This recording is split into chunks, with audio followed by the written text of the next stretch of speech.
We're live. And we are not in our usual, we're not in my office, we're not at Starbucks in the mall Bunkapi, and we're not even in Bunkapi.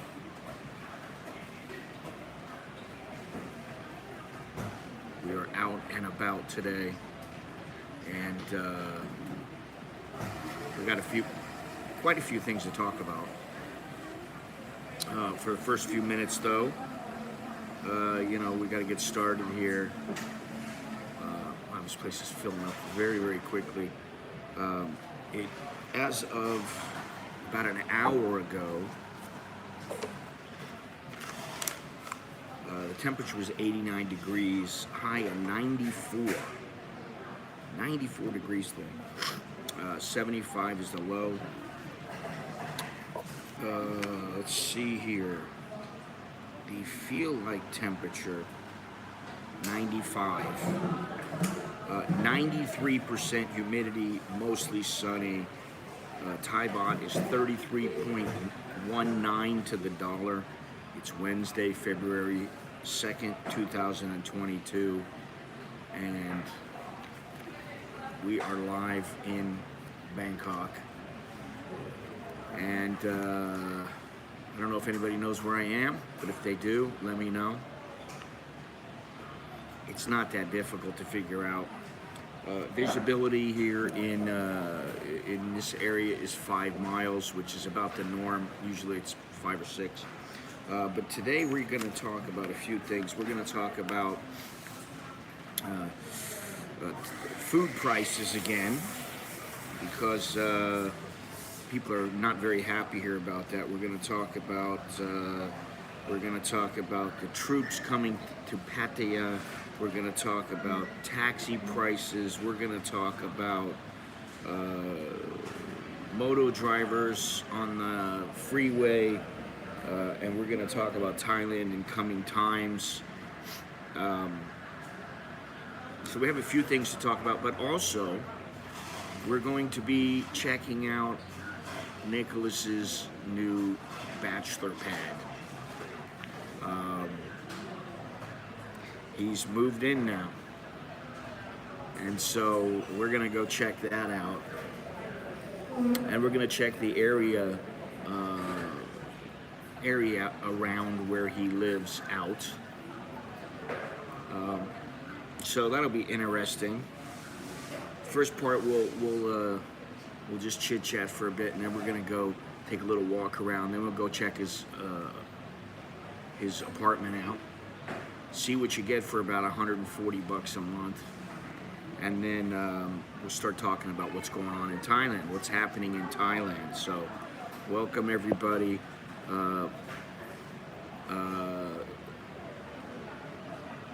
What was I gonna say? Sawadee Cup to everybody. Before I get started, this stream and all the streams, the daily dose of Malin and the videos that I put up are brought to you by some of the generous viewers. And so thank you very much to all those people who contribute financially and in purchasing my t-shirts and books and everything that helps out. I appreciate that. That's what allows me to continue to do this. If you want to contribute, just look down in the description. There's PayPal, which is very easy. There's CASHAPP. We got my shirts, got the books, so there it is there. Hit the thumbs up if you like this, and don't forget to subscribe and click the notification bell. I'm going to show you in a second just where we are, but let me turn this around here. We are indeed in Starbucks, and you can see this place is filled up.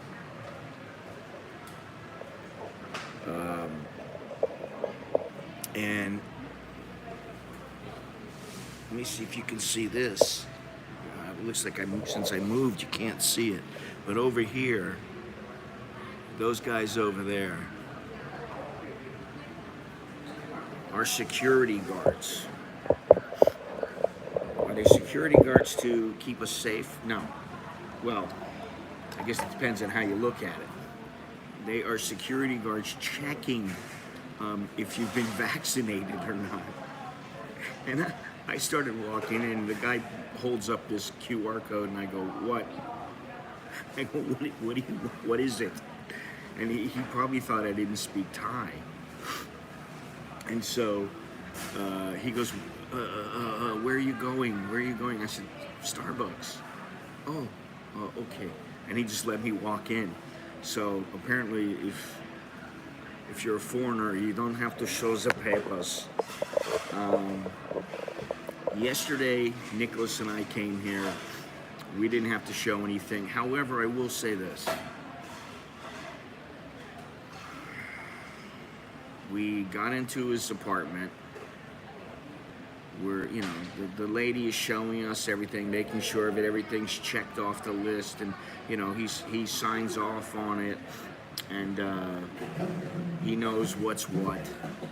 And then she says, "Oh, by the way, you have to take a test." And I said, "I'm not taking a test." First words out of my mouth, "I'm not taking any test. I'm vaccinated. I got a booster. Why am I taking a test?" And then I thought about it. I just went, fine, whatever. So we both had to take a test. They were 60 baht each it was a self-administered rapid antigen test, which I did do a video on, and I will edit that and put it up later. Both of us were negative, but I'm like, do you have to do this every time you come in? Every person that comes in? And I just don't get the logic.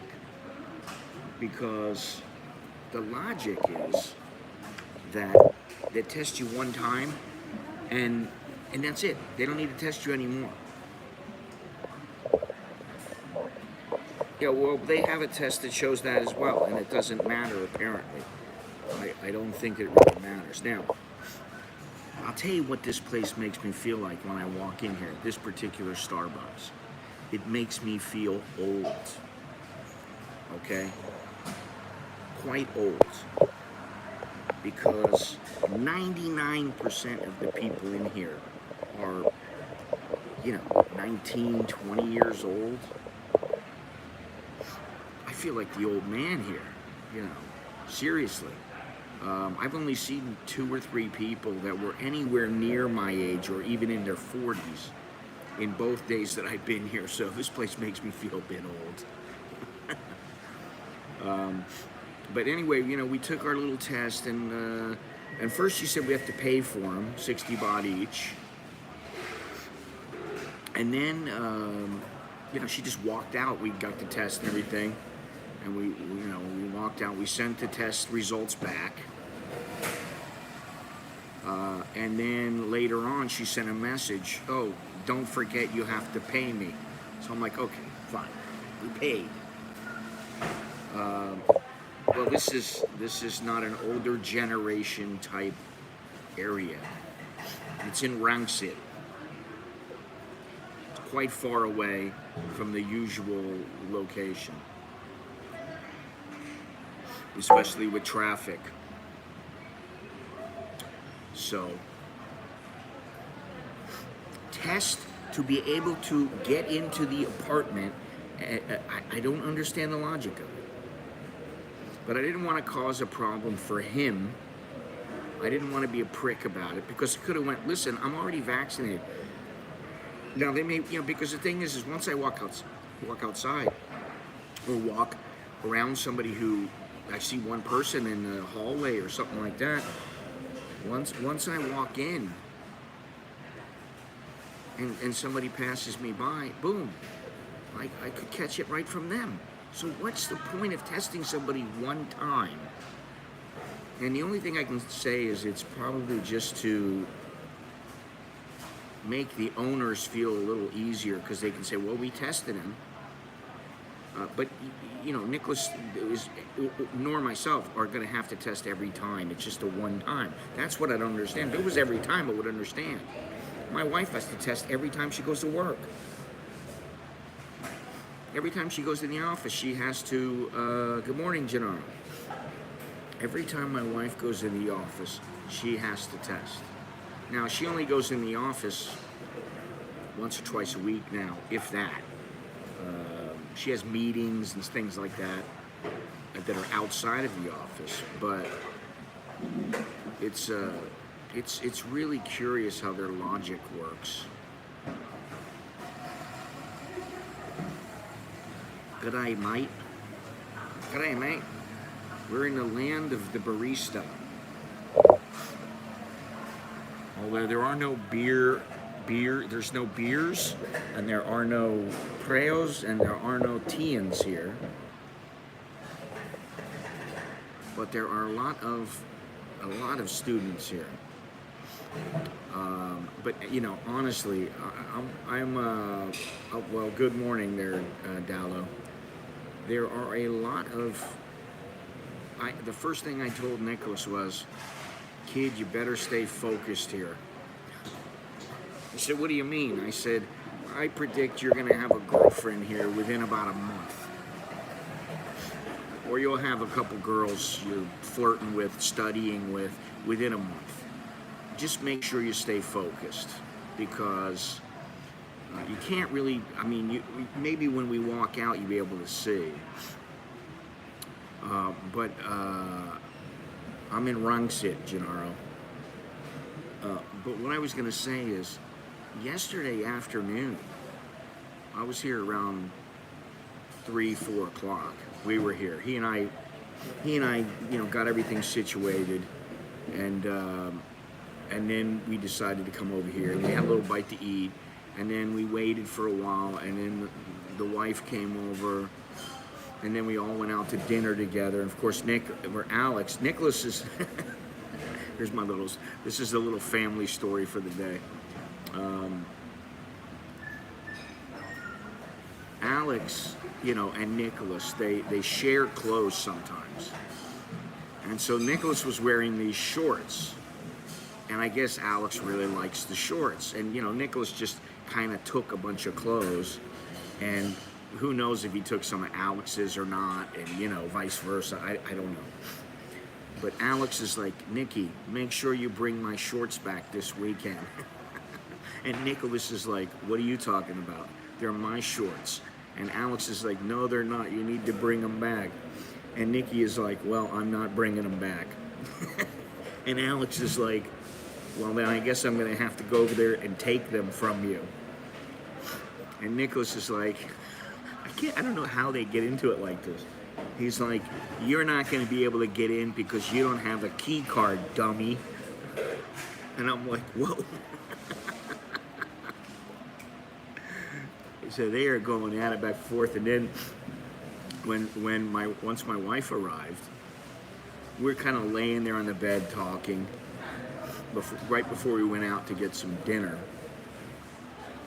And we called Alex. And so Alex says, "Oh, so that's how it is. You all get together and go have a good time, and you leave me behind all alone with the vicious cat, Sid." But it was just the way he said it, you know. It's like, "Oh, I see how it is. You guys all get together, you go out to dinner, you have a good time, and Alex is left all alone at home with the cat." I love it. So, anyway, we're going to get out of here in a couple of minutes. I got to finish my coffee, and we'll go take a little quick walk around. There is a Texas chicken down below, but Nicholas has sworn off Texas chicken. There are booths also down below. I don't know if they're open yet. And by booths I mean they sell all kinds of stuff. They sell food, they sell clothing, they sell knickknacks, they sell just about anything. And what I forgot is, if you take a look at like Ramkhamhaeng and you walk down Ramkhamhaeng Road, on either side, it's a university area. And so there's always places that are selling food and cheap, you know, and little goodies, you know. Girls, they get they get their shirts and their earrings and all that other kind of stuff. and so it's all right in this.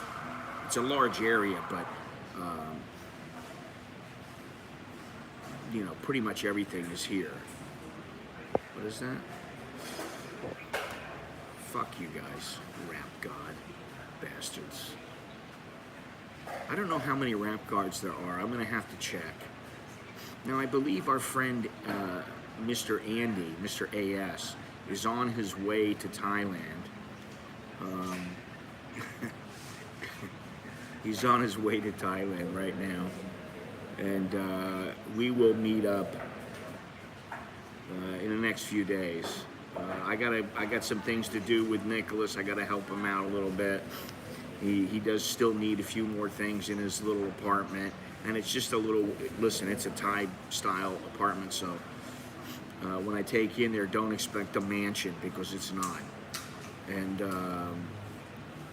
but he's happy with it, and it's just now starting to have that.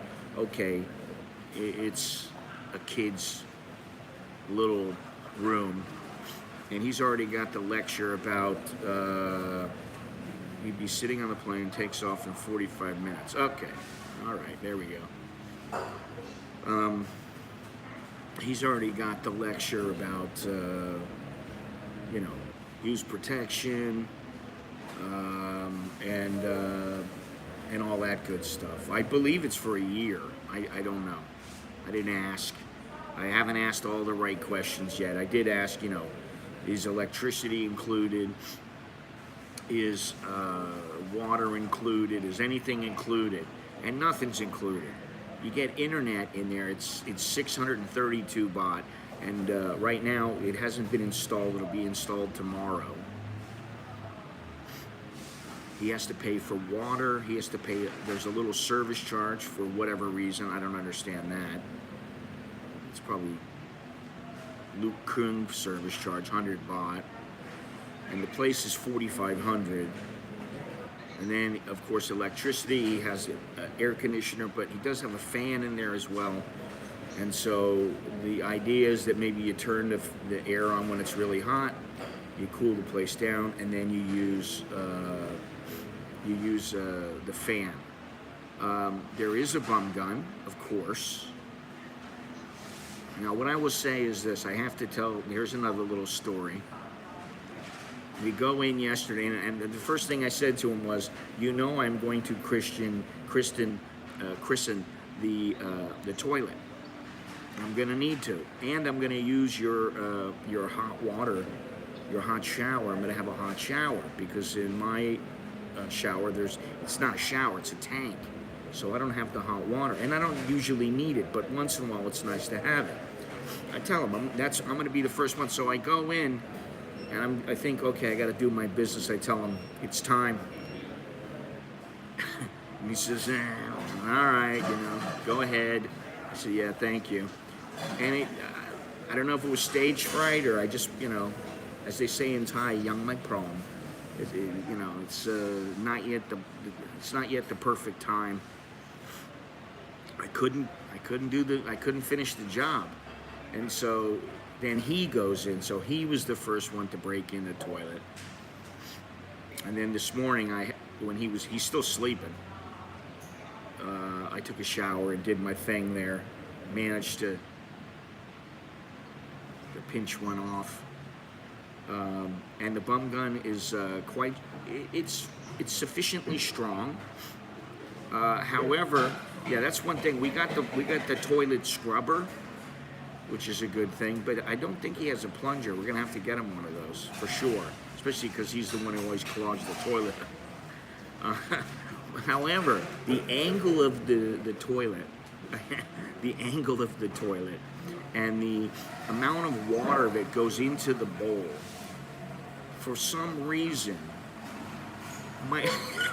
what's funny as hell is that my wife comes over, Bo comes over, and and Nicholas and I both go, watch, she's going to change some things around from how I set things up and he set things up, because we both kind of just worked together and figured everything out. I mean, like he's got hangers and clothes and all that kind of stuff, but we figured out how to put all his little personal things around the room.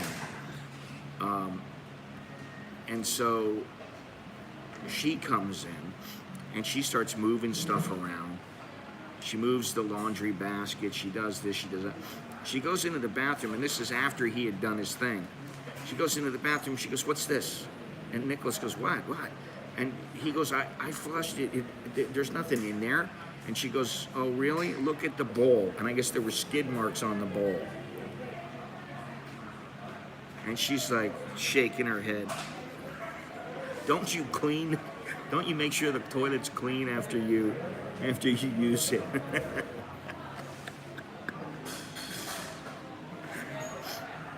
And she had to just rearrange all kinds of things. Why do you do it this way? Why do you do it that way? And then, of course, I was like, make sure you lock the patio door. You always lock the patio door and that kind of thing. And, you know,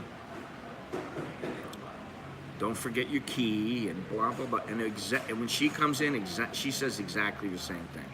And he's like going, so he's a little, you know, he's a bit worn out. But now I already woke him up and told him, I'm out of here. I'll be back in a little while. So I took his key. So now if he leaves, he's not going to be able to get back in. So, but the thing is that this place, I mean, there are a lot of people. You'll see when you get out, we go out to the main road. It's a huge road.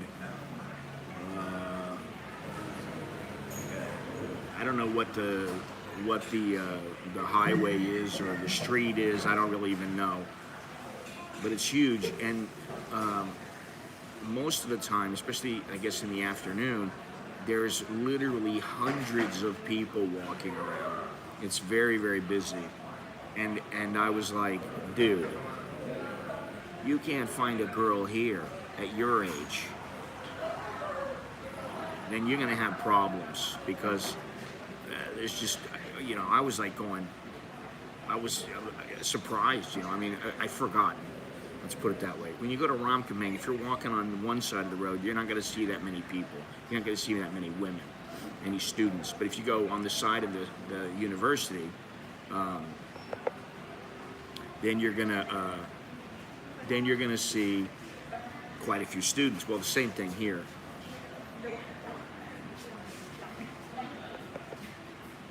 Anyway, so let me finish my coffee. We'll get out of here.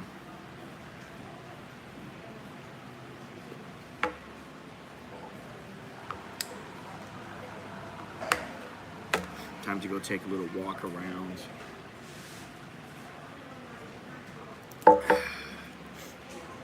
But I am impressed by this Starbucks. It is quite large. I was a little apprehensive about streaming here because it's so quiet. You know, and like some of the students are studying. There are 2 Cafe Amazons around here. Well, there you go. Maybe he knows more of him than we do. But there's 2 Cafe Amazons around here. I told him, I said, you know, use the Cafe Amazon, it's cheaper. And then I just found out that there's another, there's one on this side, and across the street there's another Cafe Amazon. So I'm like, and he did tell me, he said, apparently there's a coffee shop nearby where he lives that sells, I guess it's civet shit coffee. I don't know. He said something like aardvark coffee, anteater coffee. I'm like, what? So I may have to go check that out after the stream, or I don't know. Oh, that's nice. I'm a little bit fearful about what he'll get. Look how busy this place is. It's, for being as big as it is, it's not really that busy. But yesterday when I was here, there was literally, this place was almost full. And then by the time I left, I was like,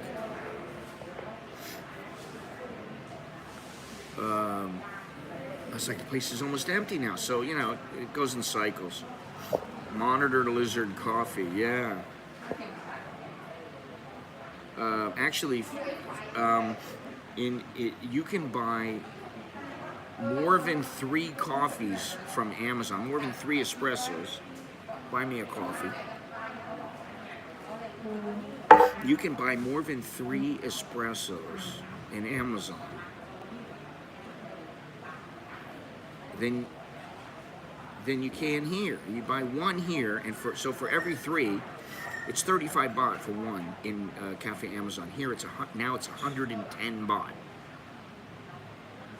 So more than triple.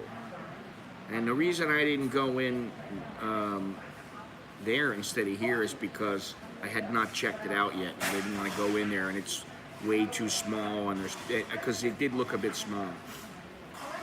But anyway, let's get out of here.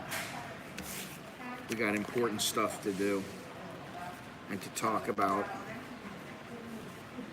Let me see if I can do this here. It's Cafe Amazon, technically. Dowlow.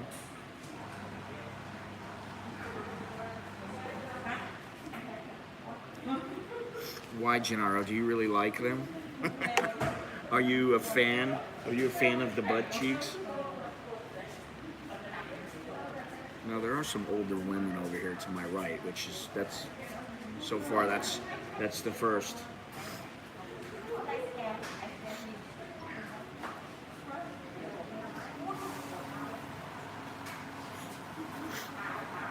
Yeah, my wife is a big fan of the 7-Eleven coffee.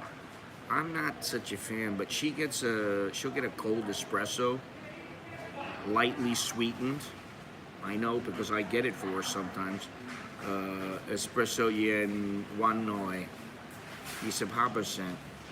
So about a quarter of the sweetness, and she'll get that. And I think it's not much, man. It's like 35 baht or something. Anyway, let me get out of here. I got to put this thing I want to put it on the gimbal. I'll just put this on afterwards. See if we can do this. I don't know how well this gimbal's going to work right off the bat. 7-Eleven is about the price. All right, let me see here. I'm supposed to go like this.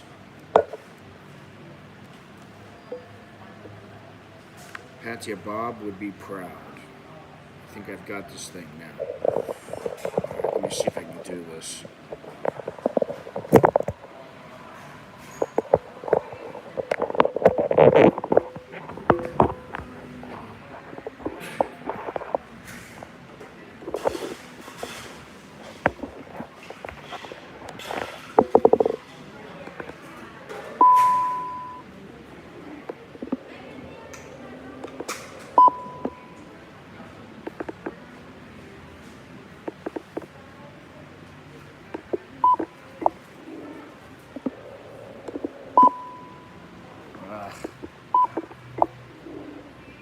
Why will it not work?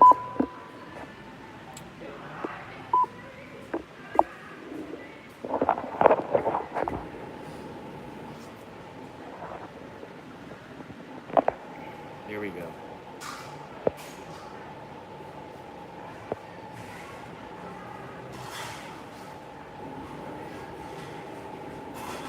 Yeah, that's the problem about the 7-Eleven is that they don't have any seats. But you can always go stand outside, you know. Let me get this set up. Sorry about that.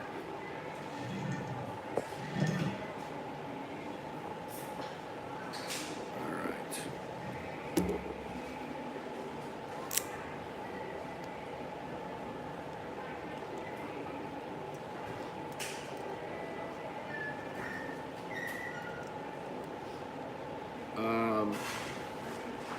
They're both acceptable. That's about it. I don't really like either of them. Thank you very much, Mr. Bilal. As always, thank you very much. You are a gentleman and very generous gentleman at that. Appreciate that. He was the first of the day. So choke D to Mr. Bilal. Good luck for you. 7-Eleven in Taiwan usually does have seats. Not usually in Thailand or Japan. Alright, let's get out of here. Let's turn it around here. Get it all set up.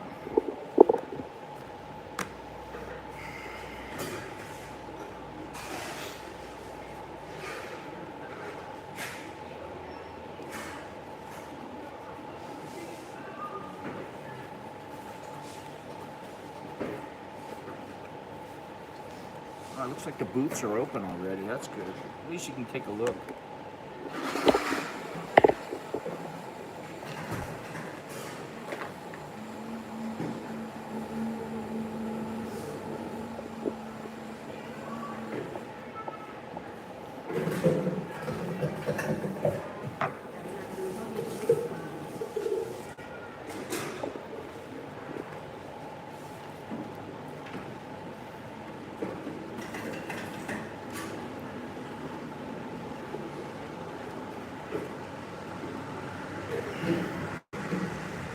There's an Apple store there. Cafe Amazon.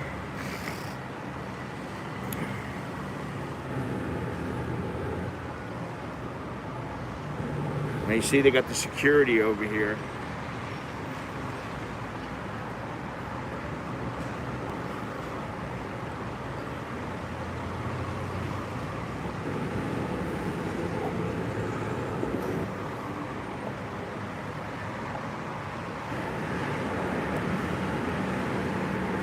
What do the local coconut girls look like? I don't know. I have not seen any yet.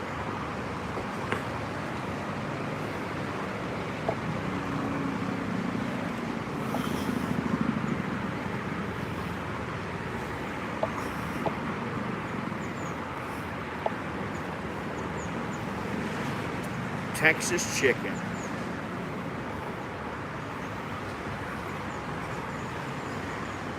Can't believe, well, some of them are open, some of them aren't.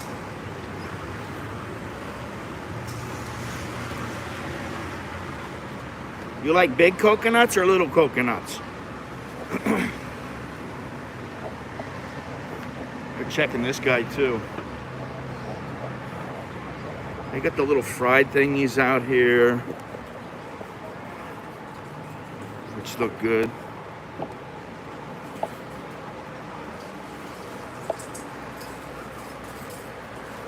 Very quiet now, but yesterday afternoon the place was jam-packed. Orange juice, khanom jeep, dim sum. Then you got all the little, then you got the clothes and the little, you know, the usual stuff.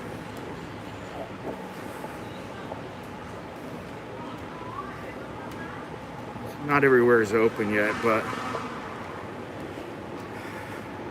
there you go. Clothes, socks, more clothes.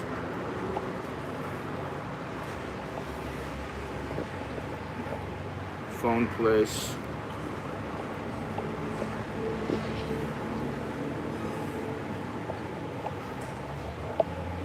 What is this? Be cool. So it'll take a while to open up.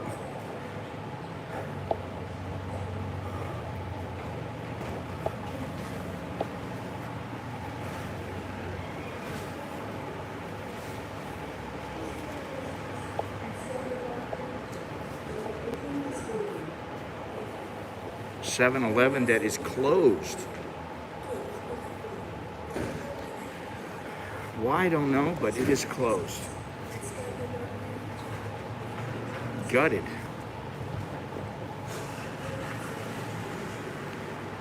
Sushi. Ooh. Chocolate. Chocolate brownies. 2 pieces, 40 baht. Thinking maybe I'll get some for Nicholas. For Nicholas, of course. Original chocolate chips. Can I have some tin cup? Cup.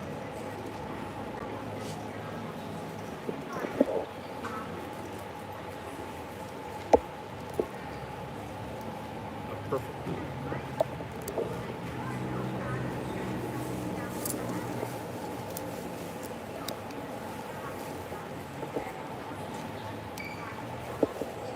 Does look good. Oh, they got caramel. I should have got the caramel. Ooh. Loves me some caramel.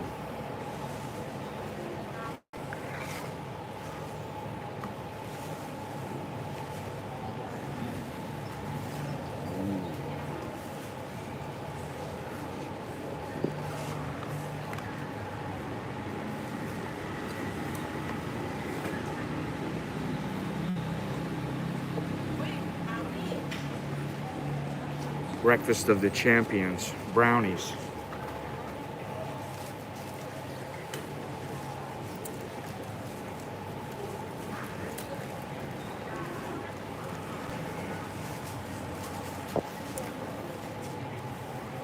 Kapumaka.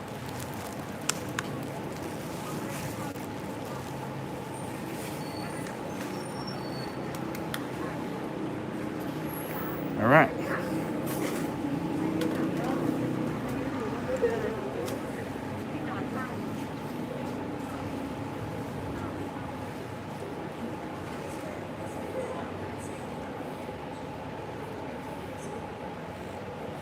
What's this? Park and pay. Huh.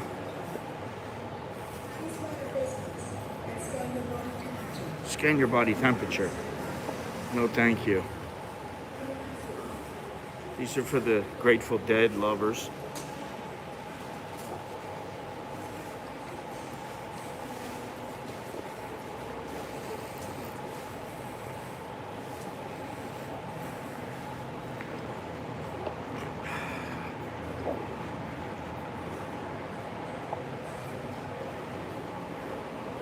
Got to get some of this chicken down here.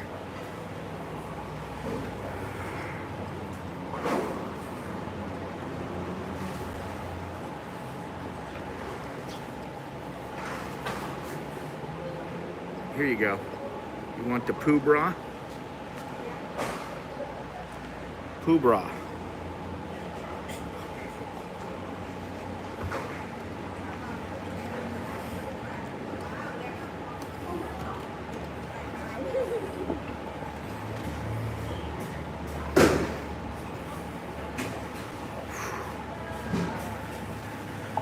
Whew.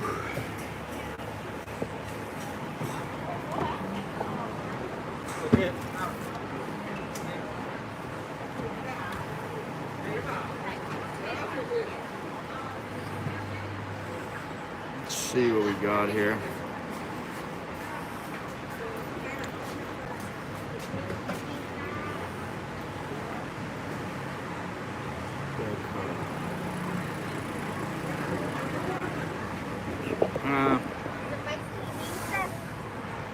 No. Original. See. The weather, it's very hot, Gennaro. It's like 95% humidity.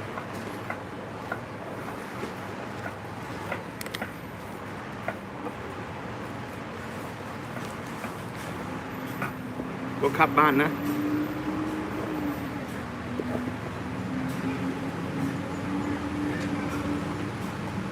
So they're gonna chop them all up. That's what she's gonna do. She's gonna chop them up and put some cheese on there or something.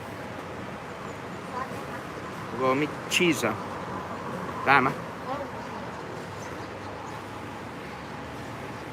Oh. Okay.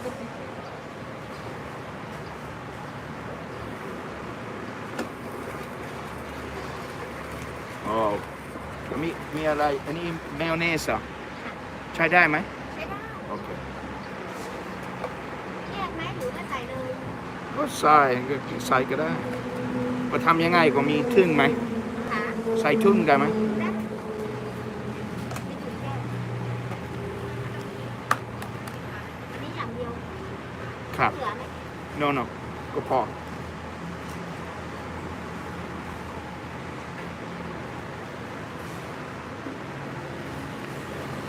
There you go, Longhorns. When you want to fake it. Oh, God. I'm just going to put this, I'm going to have to carry this thing.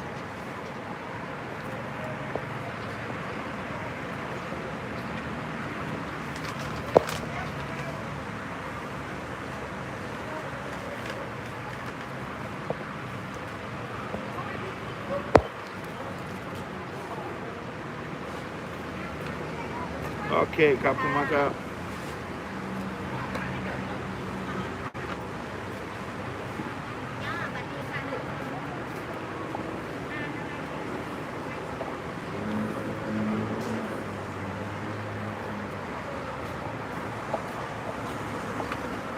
I want to get out of here.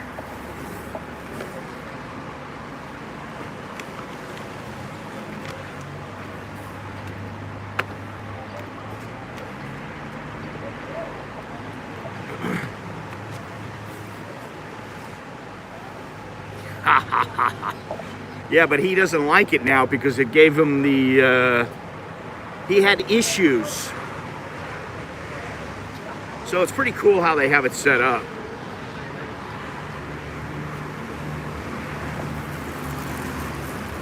We're gonna go up here for a second.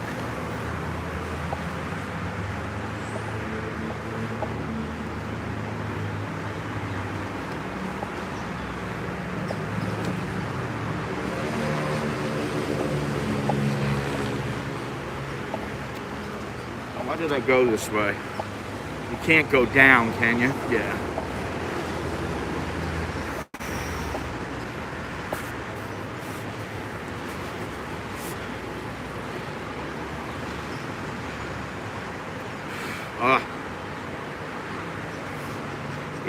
I had been completely good with the Mexican sandwich, and then one day it tore me up for like 2 weeks.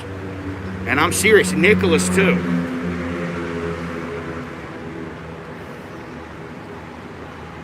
Yes, it has. Here you go, see? Lots of little booths. Generally, we've been very good about staying away from this kind of shit in the last month or so. Anyway, I want to get out of here.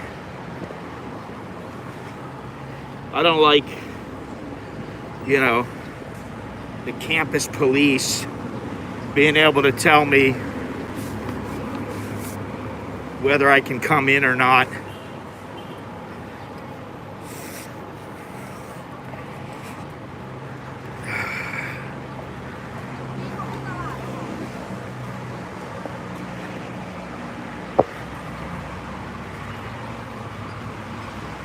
Because this is Thailand, and that's what they do.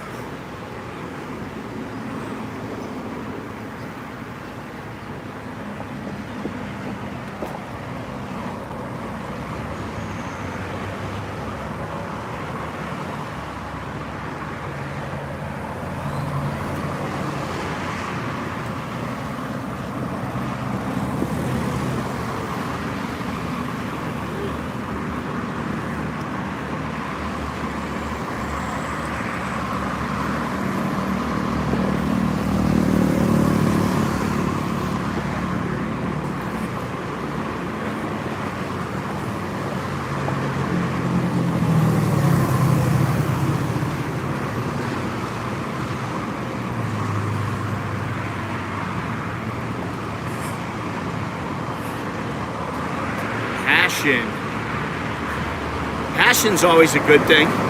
This chick's got that looks like a Nikon F1 or 2. But of course, there's no brand on there. Check this place out.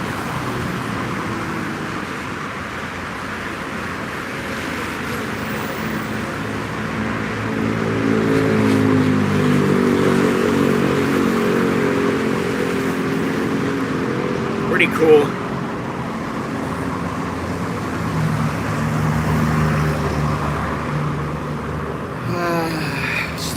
Let's take a little walk here.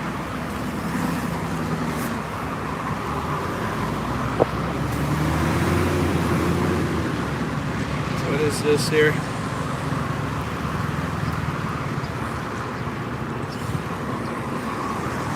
Yeah, really, actually, today I decided to just go to a Melbourne university. I'm actually in Bangkok. I'm in Australia.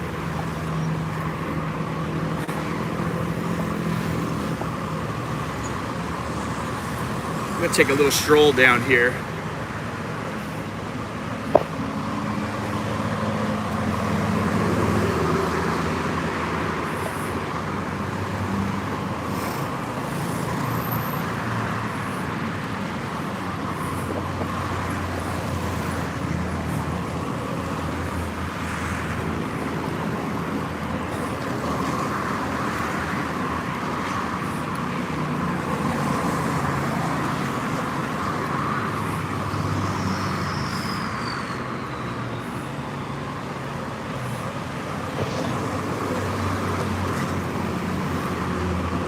Oh yeah.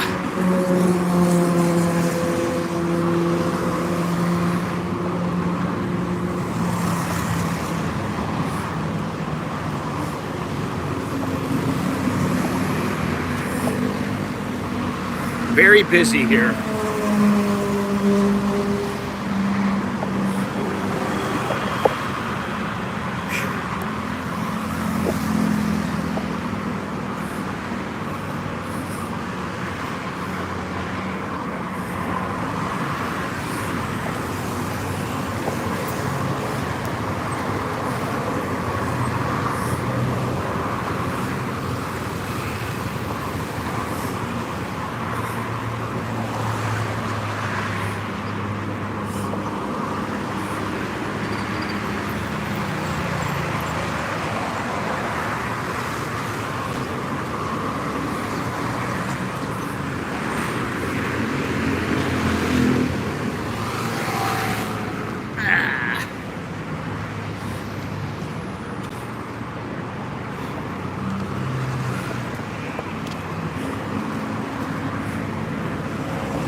We're gonna cross over up ahead here.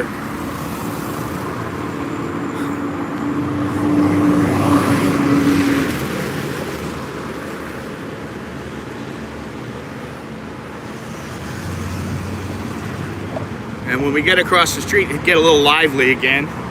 Not right away, but after a minute or two. Whew. Yeah, we're escaping the cool season now. No more cool season.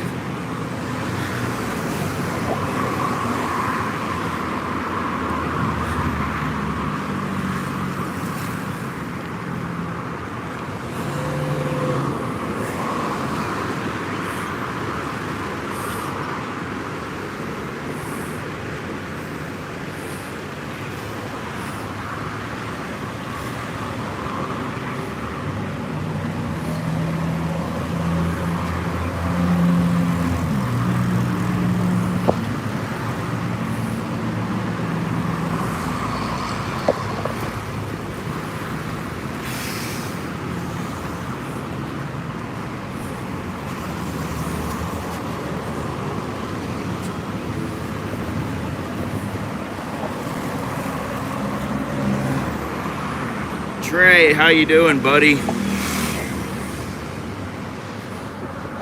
can see that. I can barely see the text right now.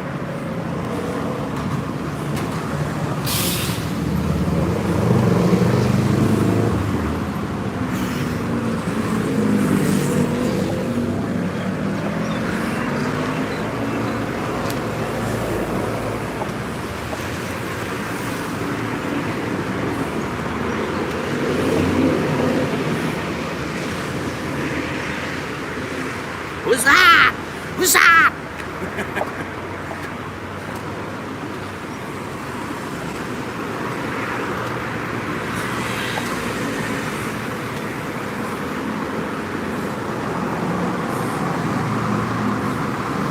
Oof. Smell is not too good here.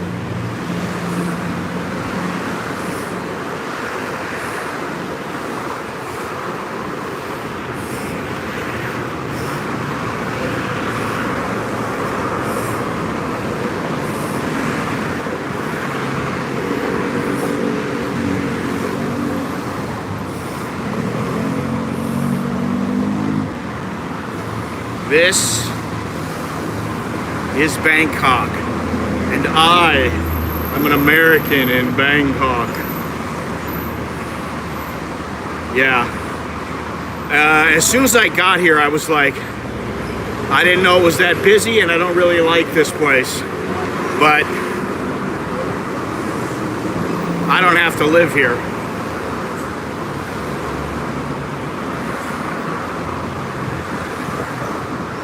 Anyway, very busy.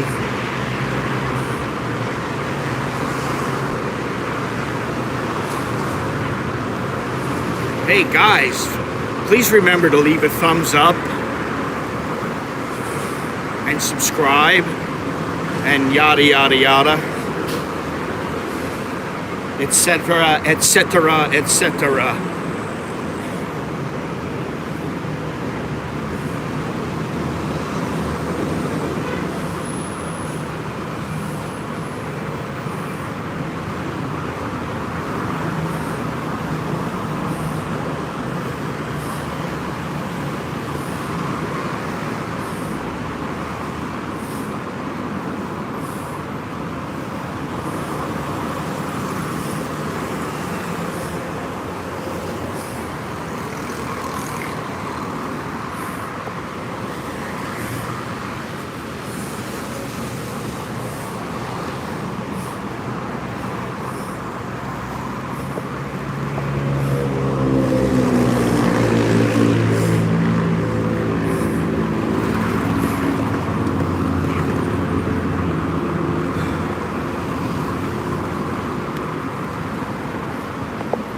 Sweltering is how I'll put it.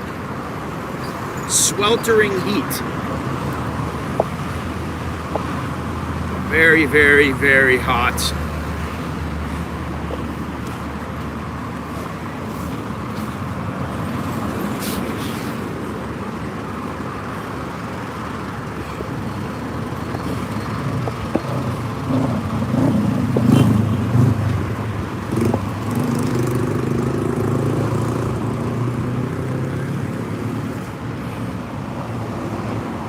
Well, I don't remember what I said the temperature was, but man, it's the humidity.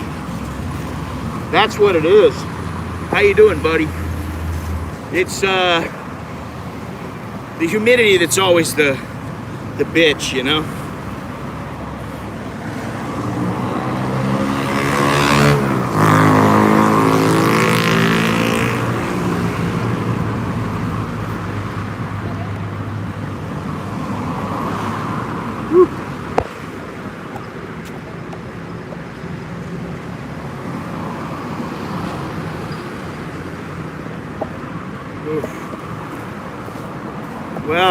It might be 71%, but first, the reading is specific to where I am exactly. And second, I took it at about 2 hours ago, so it generally drops. But man, that's why I gotta take my mask off. I can't be wearing it in this heat, man. It's just too much.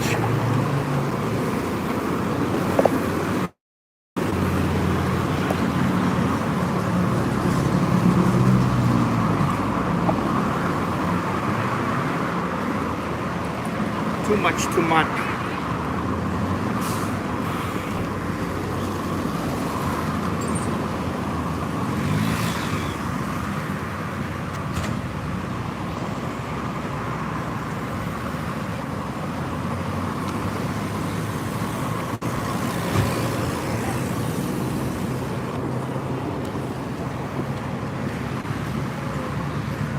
Hey, sidewalks in Bangkok. Be careful. Be careful for a number of reasons. This is pretty even, level. Obviously, the pallets in the hole, you got to be careful, but all in all, pretty good. But in some places, not good at all. Lots of these pallets, I don't know why they're doing this.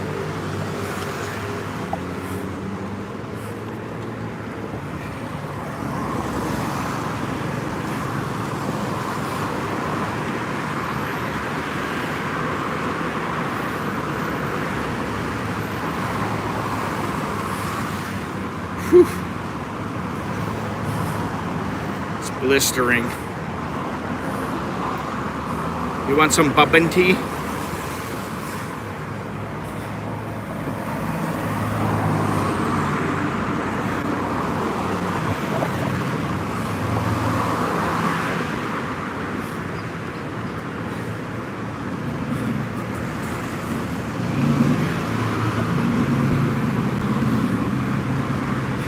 Well, you see.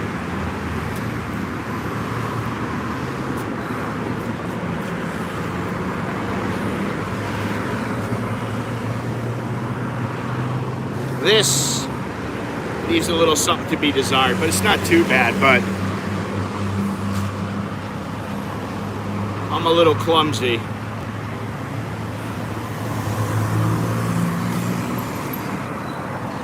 No, definitely not. I would say there are more beautiful places to live in Bangkok.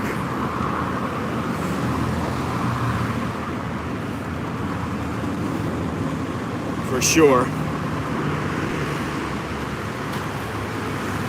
Whew.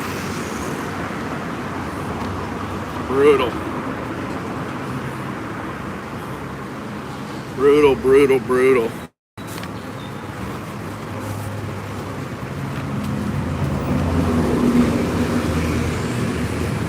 Of course, there's a 7-Eleven.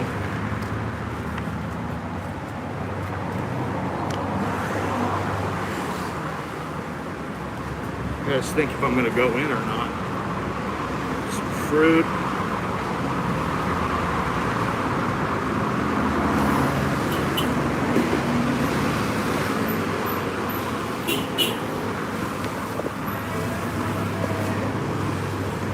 Whew. Hot is an understatement.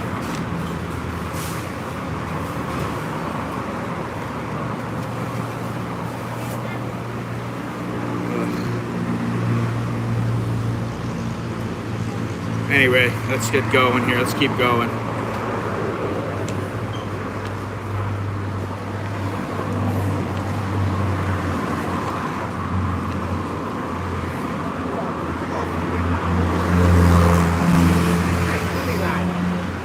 Jim, thank you very much. Choke D to you. Choke D, Lel Jerkin Mayan. Here's the monstrosity.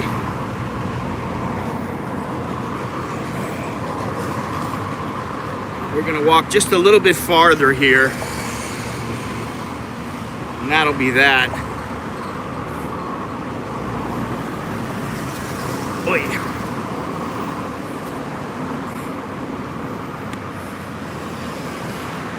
But you look at these sidewalks. Now they're getting really bad. Look at this. I never trust these drain holes. And my buddy Scott, who was on the stream a couple years ago, he actually fell through one of the drain holes, and he his leg fell through. Buddy cop. His leg fell through into one of these, and he smashed his lower part of his leg onto it, and he got a blood clot from it. It's really bad, man, and he has to take medicine and wear the sock like for the rest of his life. So you got to be careful.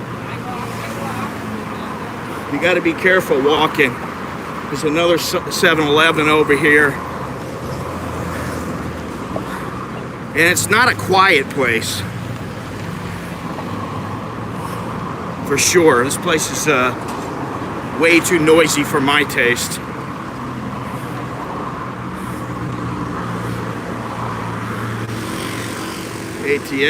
ATMs everywhere.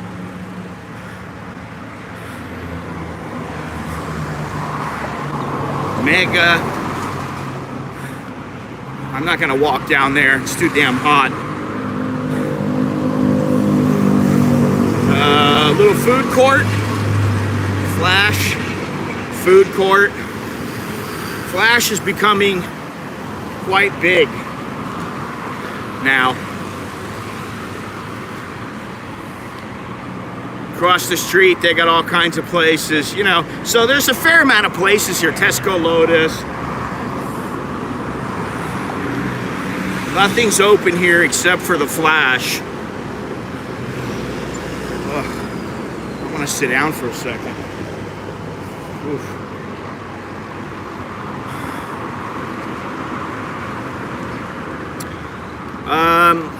Well, Jono didn't do anything.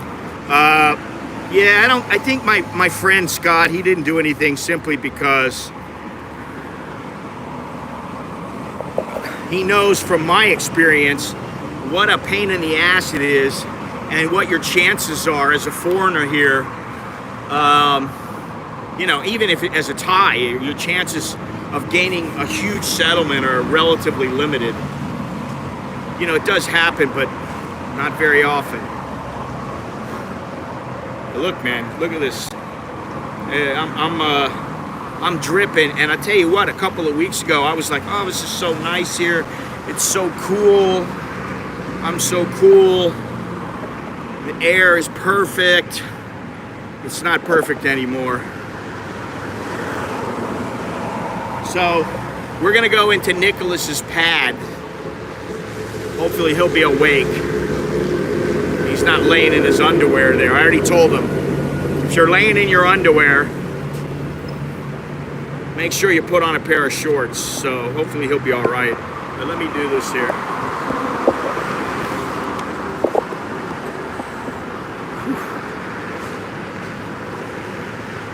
Brutal, man. It's brutal.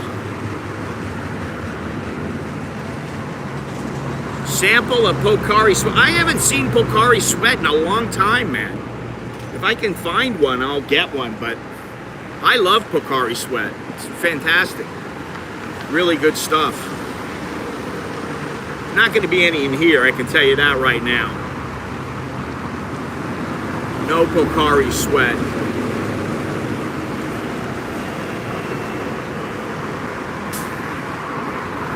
Now, how do you do this?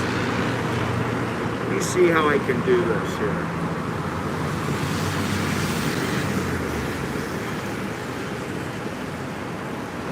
Oh, I didn't know now.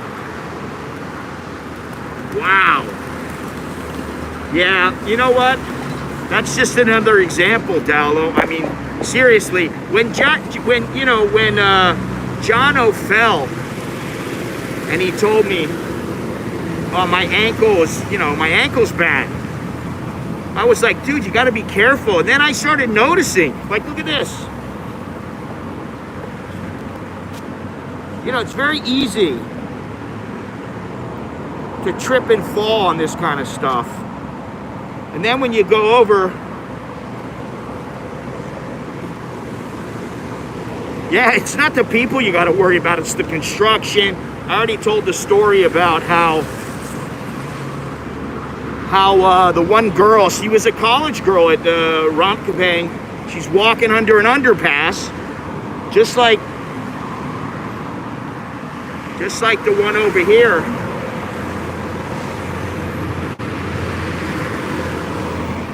And a piece of concrete fell right on top of her head. She was paralyzed, and she's paralyzed for the rest of her life. In fact, she's bedridden. So, really bad. You got to be careful. And I catch myself tripping all the time and, stumbling a little bit.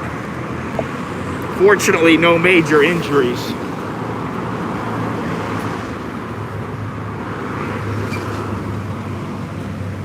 But I mean, I don't know why they don't do anything about it. Maybe it's because there's no one to pay to do it.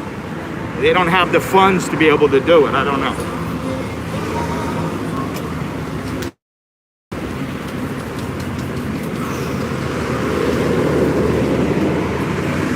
That is a problem in Thailand, safety.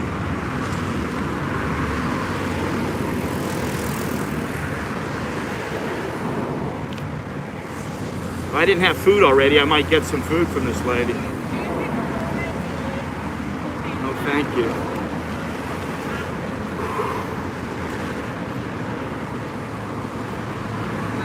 How do you pass the day?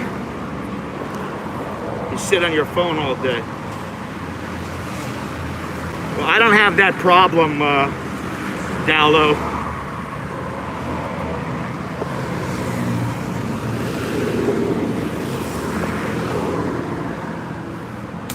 All right, I gotta get everything ready here.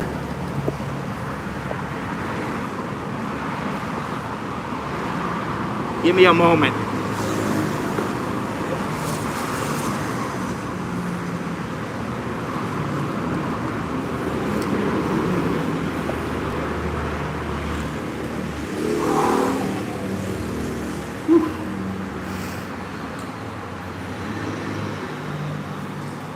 Bloody well hot, eh?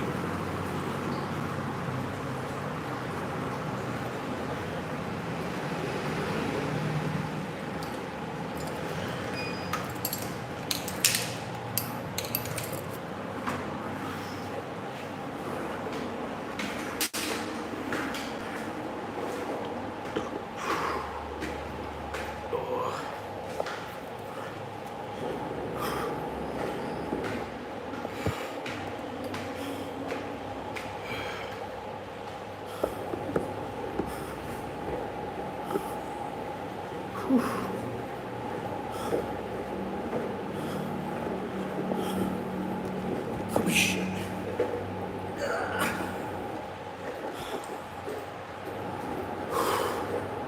Be nice to get in here. I know he doesn't have the air on.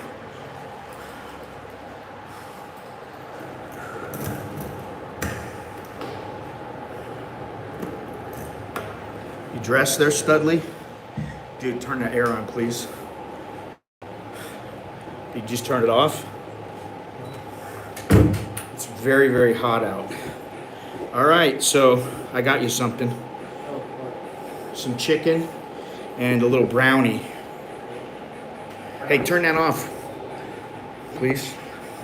Copyright. Copyright. There you go. Want to say hello? Mr. Bachelor with the long hair. Let that hair come down. Let everybody see. Look at this. He's like Alex before.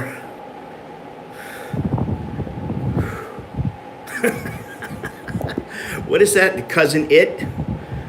Remember the thing on TV? Oh, yeah. Was it Cousin It? Or, yeah, that's you. All right, so let's take, this is the big place. Here's the door. Here's the bed. Here's his desk. Here's his cabinet. Open her up. At least we get a little look. He's got his little clothes there. His little clothes. His clothes. He's got his stuff all put away nice and neat. There's my computer, his computer, a little water maker. He's got all kinds of stuff in the drawer. He's got a little outdoors here where he can wash his clothes, mop up. And then, of course, the important thing, the toilet. Is that thing clean? Okay. No surprises? There you go, nice and clean. This looks to be a little bit old, the hot water thing, but it works halfway decent. Toilet. And that, my friends, is what you get for 4,500 baht a month. Man, it's hot. What happened to the towel? Can I have it? I don't want to use your other one. I want to just, since that's your only clean one. Don't forget to take back the stolen shorts. Yeah, don't forget to take back the shorts that you stole from Alex. Whose shorts are they? So your mother bought them, and then you both get to use them. Okay. All right. So let me. I'm gonna get set up here. Put this down, and we'll talk a little bit about what's happening in Thailand. And then Nicholas has a day off today, so he doesn't have all that much to do. So Nick is going to be a part of our stream, isn't he? He made a face. Say what? Oh, I got you one of these too. Yeah. Huh? Yeah. Did I tell you about it? Well, one of those is yours. The other one's mine.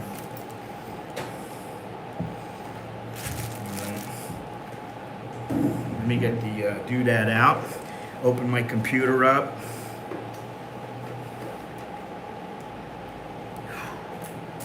I need to cool off. Whew. It's that hot. I don't know. Maybe I don't need the little thing. Well, I already. Longhorn says, take a dump in the shorts, Nick. Send the pic to Alex. The shorts are yours. I already told him to tell Alex that he would wipe his ass with him, and that didn't go. Yeah, I need an espresso, Nick. Why don't you run down and get me one? Yeah, sure. Okay. Do I have any? What happened to my wallet? Oh, here it is. You want something? No. You gonna get some? Yeah, I'll get tea. Some tea? How much is that? 30. 30. Boy, prices are going up nowadays. Is that enough? You got money, don't you? Why am I buying your tea? You already gave you money. Get me a espresso from 7. I think they're only 25 baht. Huh? I was joking, but hey. And there's chicken in the bag over there. I don't know how good it's gonna be, but maybe you can give me the bag, and I'll take a little sample. Oh, you like that? I got that right from by the booths over there. Yeah.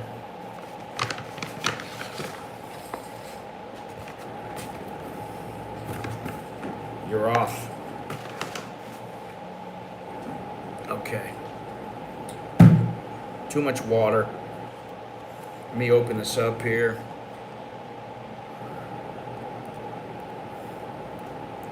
So that's Ranks It, a little bit of Ranks It by Bangkok University, for those who are interested. For most people, unless you have a real good reason for being out here, you're not going to want to come out here.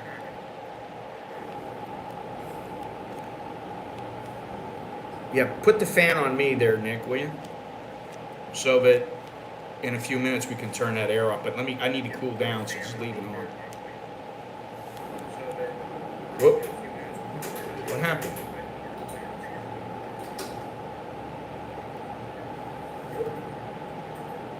All right, now we go. There we go.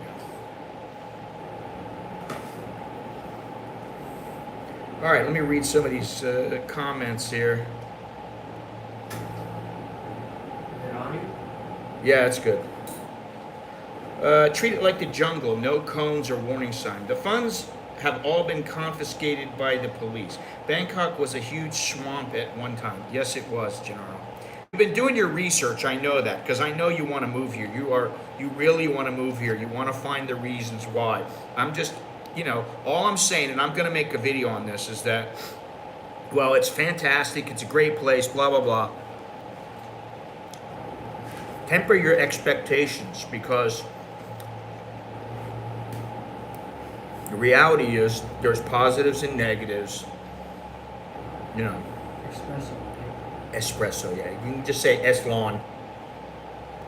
Cold or? Eslon. Lawn. Oh, And when you come back, you can give a demonstration of the bum gun. Okay?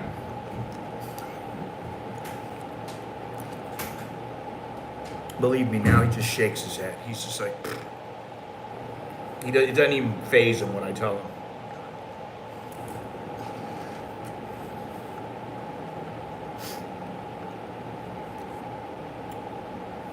I'm trying to find some Scott in Nick and Alex, not seeing any. Actually, Nick, his shoulders, the way he's built, it's a little difficult to see maybe, but it was a little easier when he was younger. His shoulders and in his face, the way that his face is shaped, and when I was younger, we looked a lot more alike. He's got the personality of my wife. He's pretty laid back, and he doesn't let much bother him. Alex's personality is more like mine. His face is a little longer, like my wife's. So,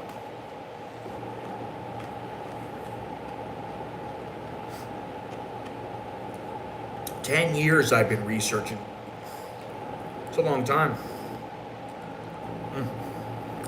Chicken's good. This chicken is making me, what is it? What did they say? Wasn't it something, what it was, Costanza? These chips are making me thirsty. Something like that. Anyway. What two countries is, oh, you mean in the U.S.? Yeah, General, I'm anxious to know that. You going to be in the United States and in Thailand, or just Thailand?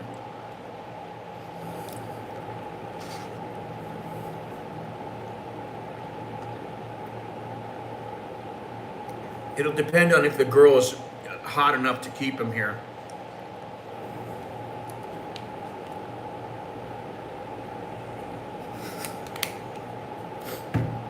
I did. There's a lot of chicken in here, believe me.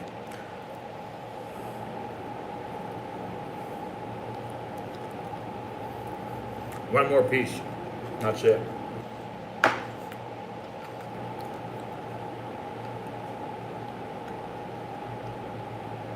I don't remember myself being this way at their age, but they like staying inside and doing their homework, being on the computer, doing whatever they do, and hanging out, watching TV and stuff. But they do go out, but just not. I just remember myself being always out. He doesn't have a small refrigerator, and that's one thing we have to get him. So he'll have that shortly. These pretzels are making me thirsty. Thank you.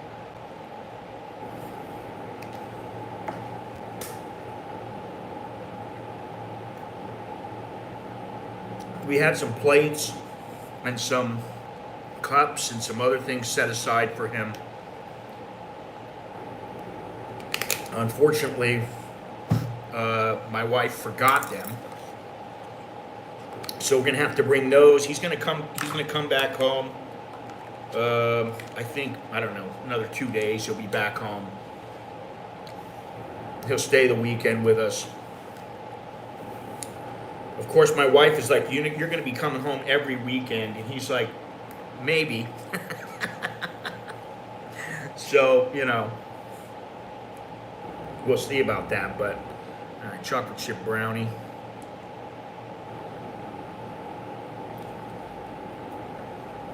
Not bad. Gennaro, I'll be spending 3 months at a time. You should be able to, Dowlo, without any problem, as long as, the entry requirements are not too stringent. Speaking of which,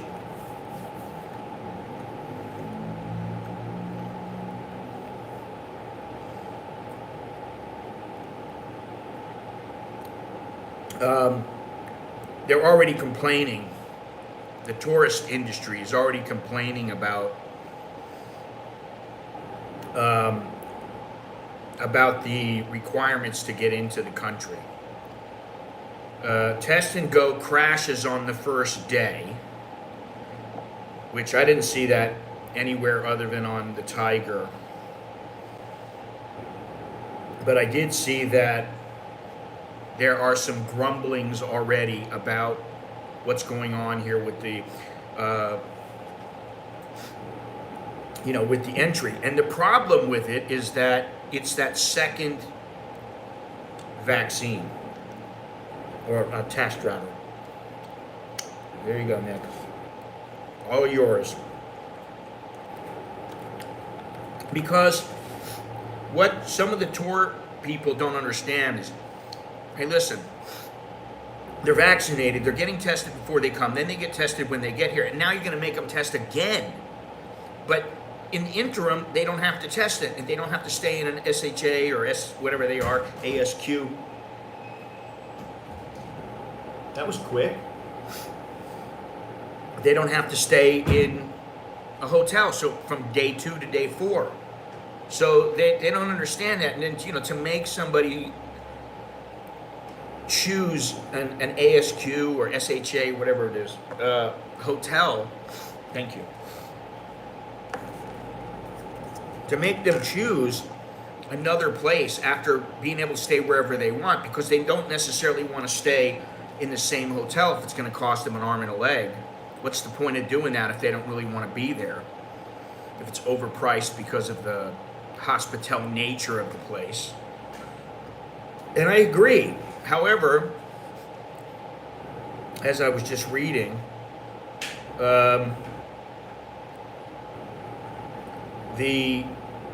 apparently the website crashed. Now, let me see here. It says that there's a slow trickle of travelers through Suvarnabhumi on day 1 of the Test and Go reboot. I don't think that really means much at all, because these people were already in the system. Koh Chang is fully prepared. We are just waiting for tourists. Before the pandemic, visitors flocked in large numbers to Koh Chang during the Chinese New Year, but this year it was very quiet.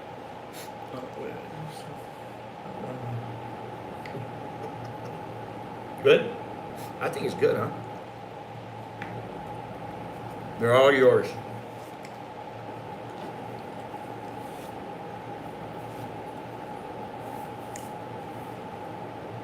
You know your mother's going to be making surprise visits over here, right? Because didn't she do that yesterday?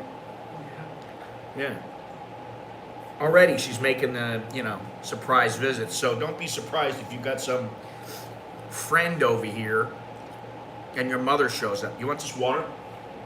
Your water?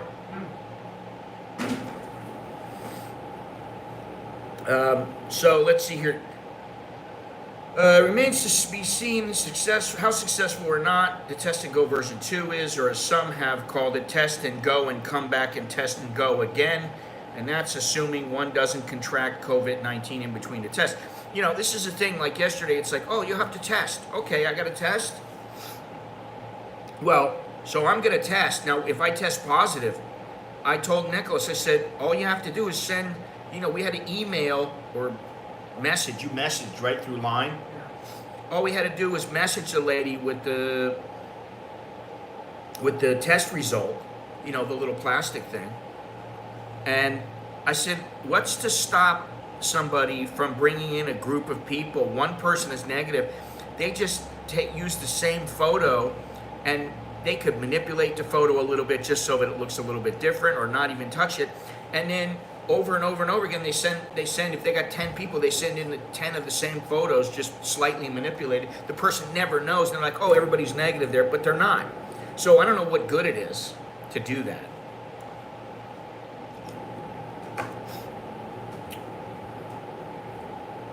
Let's see here. If social media is to be believed, would-be foreign tourists have scoffed at the new rules, and people on my live stream have scoffed as well, and are touting the Philippines, Cambodia, and several other destinations as better alternatives. We do that with, hey Charles, how you doing? We do that with Vax cards in Hawaii. Yeah, I mean, this is the thing. If you're gonna be vaccinated, then why do they need to test you all the time? Oh, because it doesn't stop you from getting COVID. Okay, but it's supposed to stop you from dying. Oh, but it doesn't stop everybody from dying. So there's this circular logic. I mean, okay, I understand. It's not perfect. It's not flawless. And I would say, I don't think there's a problem that you test maybe right when you land or right before you leave, preferably right when you land, although there's an incubation period. I mean, really, let me think about this.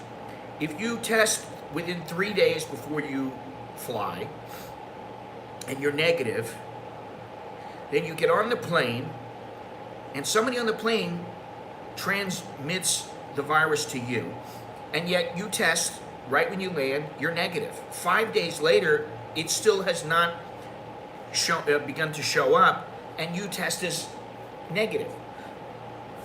But then a couple days, 3 days, 5 days later, you test positive. So what is it really stopping? It makes no sense to me. Down in Phuket, the tourist police are asking travelers to report rip-offs. And, you know, I was very conscious of this when I went there. And I made sure that I went and, you know, it showed the price on the wall to go to each particular place. And I said, I'm going to go here. This is the price. Yes or no? Yes, it is. I said, okay. I didn't have any problems. However, there was someone who, a Thai person, who got charged 600 baht for going about 12 kilometers. It was a 20-minute drive. They charged him 600 baht, which, that's expensive.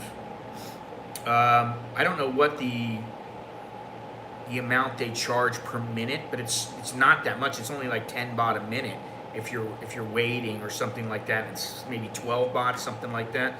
So it would seem to me that that's quite overpriced. And I did put in my community tab, on my community tab, I put this graphic that shows the amount you're supposed to be charged from Phuket Airport to a number of destinations. So that way you don't get ripped off. The traveler had tried to book a ride for the application Bolt to get back to his hotel, but he says the driver refused service because he was afraid of the taxi drivers in the area. See, that kind of shit don't fly, man. You can't have that, because this is the kind of thing that gets out and people just go, I don't want to deal with it. I personally hate dealing with that shit. You know, I don't like it. Now, I went to Phuket. The last time I went by minivan. Now, there was no problems. If I was to fly in, I would not want any of these problems. It would piss me off if there were problems, and I would not. And I'm very leery of traveling in Phuket because I know that some of these drivers, they think they've got the taxi mafia. And this guy was on video. This guy in the, let me give you the link to the article, but this guy in the article, the taxi driver, was filmed, and he got pissed and was like, the price is 600 baht. If you don't like it, too bad. I'm not scared of the police. Go ahead, do what you have to do. The police are my friends, that kind of stuff. And when they start saying stuff like that, it's time to get your act together. If you really want the tourist here, it's time to get your act together. Andy should be in the air by now. 5 hours to fly across Australia and another 3.5 to get to Bangkok. Okay. Good. Let's hope he has a uneventful trip that's smooth sailing. So that's the place where you can find this article, and you can see the article does have the video footage. I think there's a couple of videos actually that show this guy and just how arrogant he is. And this is the thing about these taxi drivers. Sometimes I feel like saying, listen, a monkey can drive a car. When somebody gets in your car, in your taxi, the only thing that they want is to get from point A to point B. And the thing is, some guy like that gets violent with me or with the wrong person, the taxi driver is going to take a beating. And then what's going to happen? The person who did the beating is going to get in trouble because the guy's getting violent with him? Or he beats up a tourist, and this has happened before, or they get killed or whatever it is. It is not good. So if Thailand truly wants to clean up their image, I think they need to take care of things like this. Something else that just came out, and it's been out for a while, but they're talking about how it's in the news now and it hasn't been finalized, about the government allowing the elderly who are too old to qualify for insurance to just put up about 1 million baht, a little bit over 1 million baht, to be able to qualify for a retirement visa. So, in one sense, that's good because some people just can't qualify. And I'm not exactly sure how it works, but as long as you keep as far as I know, if you keep your policy going from, say, the time I'm 60, and then I'm 75, they will just continue to allow you to be insured. That's pretty important. And there's that level of stability that people are looking for. They don't want to have to worry about this kind of stuff, What do you think, Nick? Give me your take on it.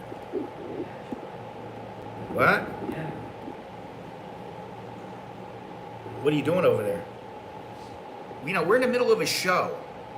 We're in the middle of this internationally recognized award failing, no award getting live stream / podcast, vodcast, whatever you want to call it. And you're over there playing on your phone, playing video games. What's the name of that video game you play? What's the name of it, though, that game? The one you're playing with, it's just going back and forth. The little... What? Google. Google what? Dinosaur game. Google dinosaur game. You're done with that chicken? You didn't leave me any? I didn't even get any chicken. Pattaya is bracing for the reopening of Walking Street, and they're bracing because approximately 2,000 soldiers are expected to visit this month for the Cobra Gold, which is always a big deal here. But I don't believe it's been finalized that the soldiers are actually coming here, and I don't know how that's going to work. How's it supposed to work if they're like a test and go thing, and you got these soldiers who are coming for like a week? What's that going to do? Oh, I got the wrong thing here.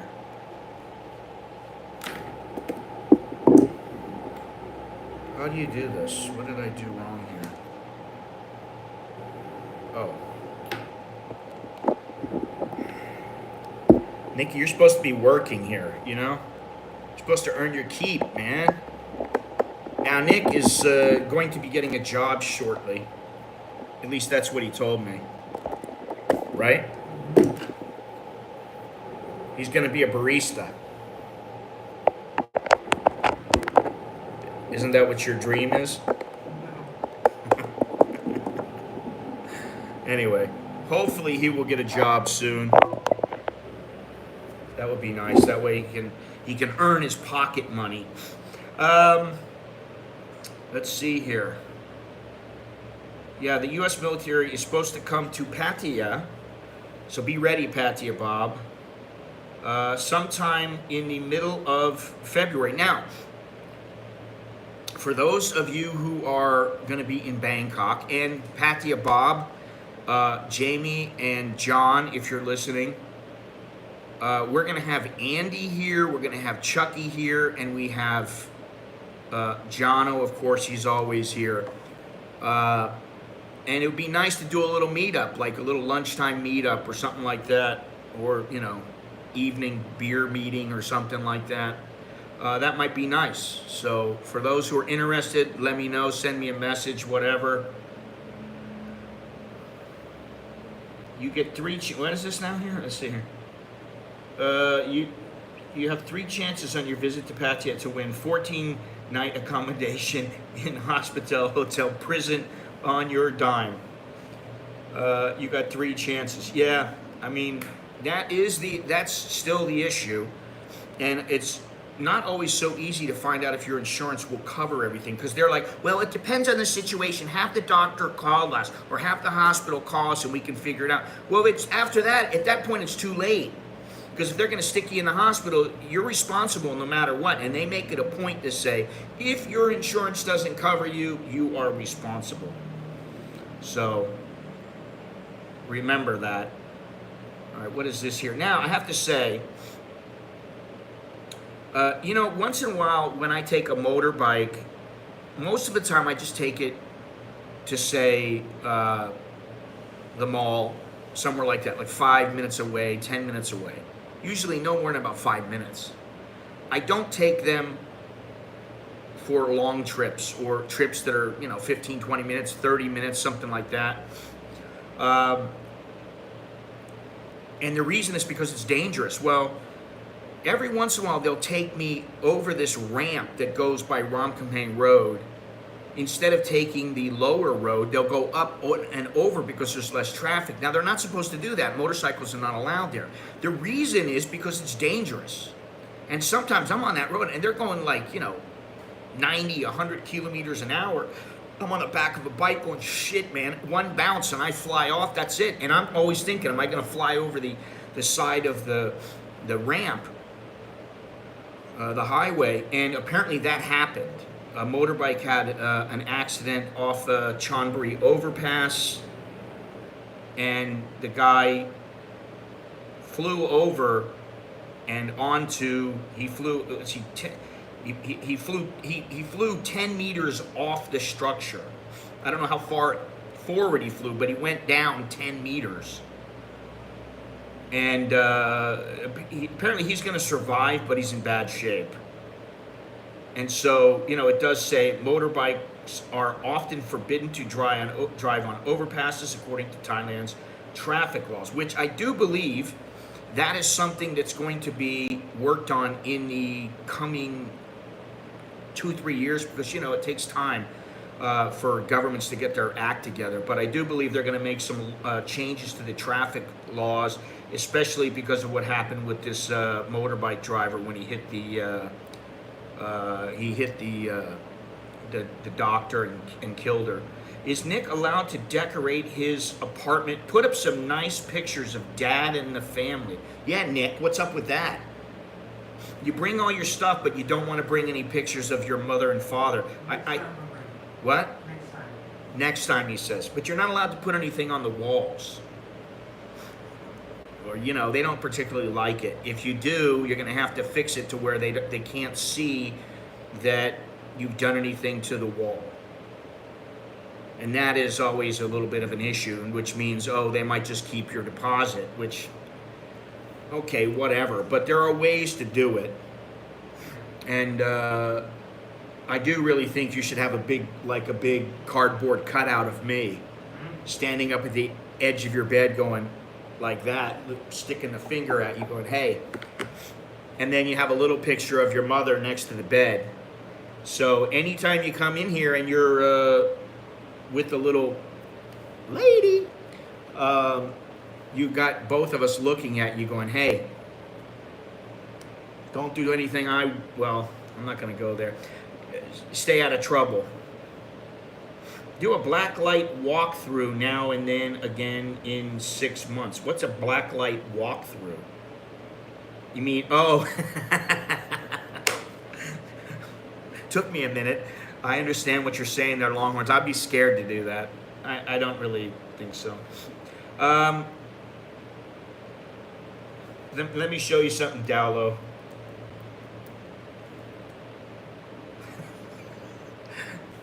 It's very loud here. It's too loud in this neighborhood. I will say that. It is very loud. But I don't believe animals are not allowed here, are they, Nick? No, not allowed. They are not allowed. And I did think about that. The only thing is if anything happened to Sid, and even if it was Sid, like, you know, scratched Nicholas's eyes out, opened the door by himself, ran outside, and then jumped off of the overpass onto a car, you know, committing harikari or something like that on some glass truck, his mother would still say it was Nicholas's fault.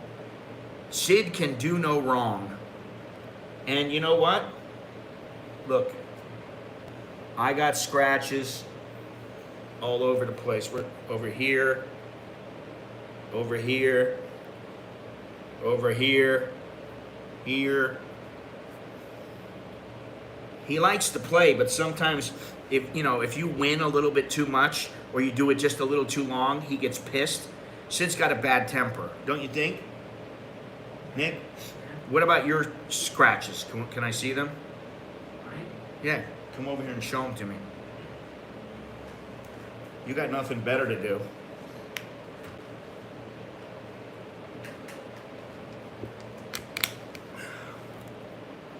All right, those are little ones. What other ones you got? That's it. None on this arm? No. What about on your knuckle? That's from like boxing at the gym. Boxing with who?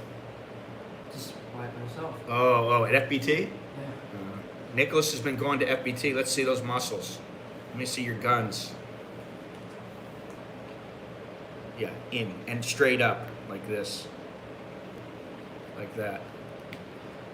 I don't have any definition anymore. I used to. Now I'm just old and withered. You sure do love busting your kid's balls. He knows I'm teasing him. Don't you? Hey, you know what it is? If he can handle me busting his balls, when he goes out there and somebody else gives him a hard time, he'll be able to cope with it. And that's the only reason I do it. Plus, you know, we have a nice lighthearted banter. He knows who the lion is and who the cub is. Right? I'm more of a human. Yeah, but you're still a cub. You are the cub. He's getting there though. He's getting strong, and I was surprised he and Alex, they still wrestle, and he said that Alex is he's deceivingly strong, which I mean, I'm stronger than I'm surprised. he pushes you a little bit. Yeah. I weigh more than 5 kilos more than Yeah, Nicholas is, how many kilos you weigh now? like 68. Wait, no, he's about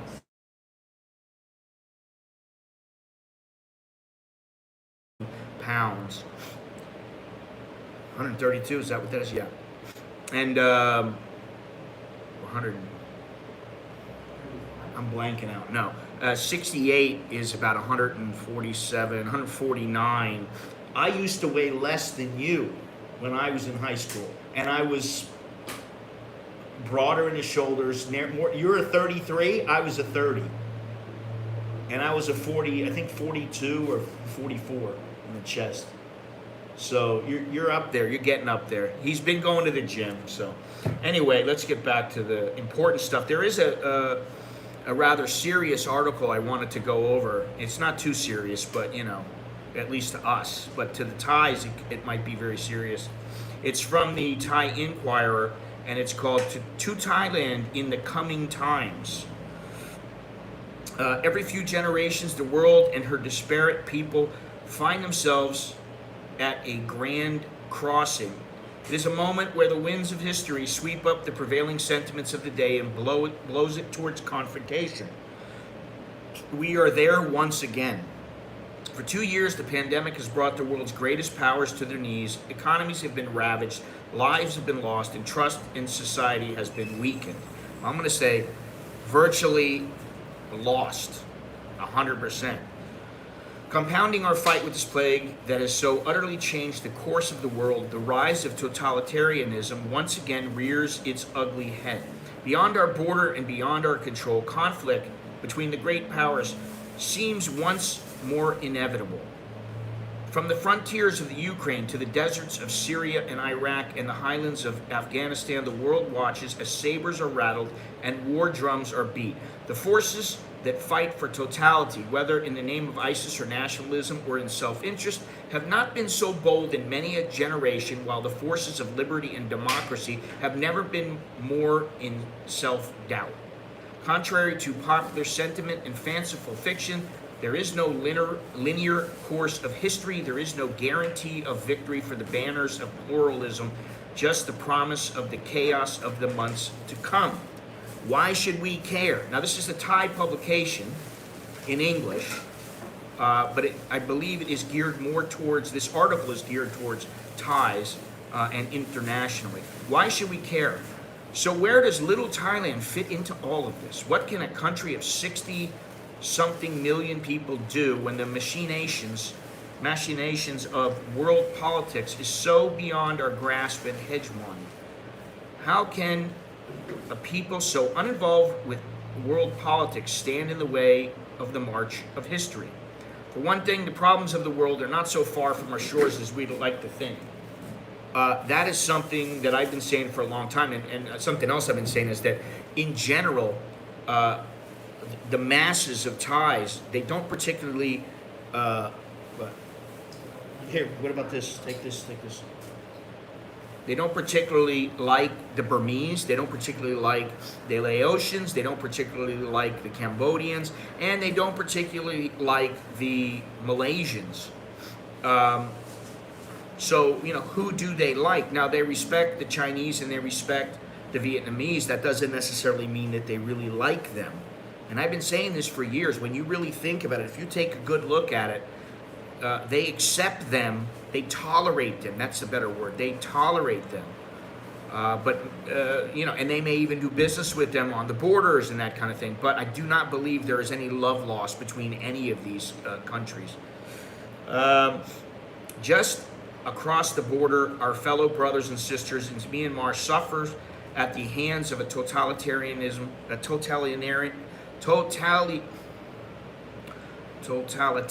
state. There they face a state apparatus not unlike those from the nightmares of our history books. Their every movement watched, their every whispers recorded, the slightest inkling of rebellion crushed with artillery fire, rockets, and summary execution. That is something, honestly, when I went to Myanmar the first time, and they were still in the middle of this type of movement, this type of totalitarianism, as they are now, you weren't even supposed to really have a camera. They didn't even want to see you with a camera if you were a foreigner. And I brought in 2 cameras, and I was like hiding them. I didn't want anybody, and they looked through my bag, and they didn't see them. And I was like, but I was always worried about taking photos there, you know, and I'm like, what am I? I'm not doing anything that, you know, I'm not trying to challenge their government or anything like that. How does that affect us? How do the problems in Yangon affect those in Bangkok? Should we care what happens in Myanmar, or Xinjiang, in Afghanistan, in the Ukraine. How horrible, fantastic, incredible, ludicrous is the thought that we should be digging trenches and trying on gas masks because of a quarrel in a faraway country between people of whom we know nothing. Speak for yourself. But as ludicrous as that thought might be, it is no less true. We should care because if we do not choose to take a stand and find our own position in the world, we risk getting swept away when the time for mobilization stops and conflict begins. Mobilization of the mind. Like the rest of the world, Thailand is also at a crossroads. I think the whole world is at a crossroads right now. Don't you think, Nick? Yeah. Okay. Should I throw that in your drawer? No. In the little spot?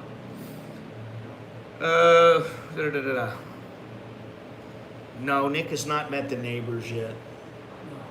He just moved in like not even 24 hours ago, like 18 hours ago. Like the rest of the world, we also face a battle between the supporters of easy security and totality and the proponents of free men and pluralism. Unless we clearly define ourselves in the next few years, we will be lost and full of self-quarrel when the time comes where we might be needed on the world stage. There are many among us who would tell you that Thailand must remain neutral, that there is no stand to make. These people are wrong. I like this guy, and I like how he writes, and I like how he stands up for what he believes in when he writes, even though he does run the risk of having problems here in Thailand, because he is a Thai. And I really like what he writes. He almost always writes great stuff, and I really like what he's writing here. One only has to glance a cursory look around us that there will be no room for neutrality in the coming days. Around us, battle lines are being drawn and sides are being chosen. From the South China Sea to the rolling hills of Myanmar, the forces of history will make demands of Thailand before long. And it is up to us which side we want to take. For even within our society, there are those that advocate for governance by men in funny uniforms who are beholden to none and who serve only themselves. Their friends around the world also wear funny uniforms and employ terror and coercion as a means to prolonging their rule. These so-called leaders would tell you that Thailand is best as a friend to all, an ally to many. When our allies are committing wholesale genocide and violence upon their own people, these leaders would tell you to ignore these concerns because it has nothing to do with us. This too is wrong. The big thing, first of all, Myanmar is huge because it divides other parts of Asia and Thailand in a manner that has not been so before, more so than in the past. Not only that, it shows where Thailand stands on the world stage and with freedoms and that sort of thing. And now, it's China or the United States. Who are they going to pick? And personally, I think they'll pick China just because they're Asian. And I think China is right there. And I think it's much easier for them just to side with China than to side with the United States. Now, I could be wrong, but I don't see them being neutral in the, should the shit go down. So, it's something to think about. But let me continue here, finish this up. To the electorate, I beseech you, when the time comes to cast your ballot, or when your voice should be heard in a public forum or a debate in the back corner of a dusty restaurant, to remember that the judgment of history will not be kind to those that appease or enable the tyrants. An atrocity anywhere is an atrocity everywhere, and though the troubles beyond our border might also seem beyond our control, it is nevertheless important to take a stand right here and right now. Choose freedom. We have seen the consequence of totalitarian rule. For much of the last decade, we have been ruled by one man and his cabal of cronyism. It's pretty harsh for a Thai publication. We have seen that man plunge our country in economic despair and destitution at the height of the pandemic. It can be so much worse. Make no mistake that men like him will do everything to prolong their time in power should the country ever find itself in a time of crisis. We are not there yet when the current prime minister can declare an emergency that might prolong his rule. There is still a chance, if a slender one, to remove him and his ilk through the ballot.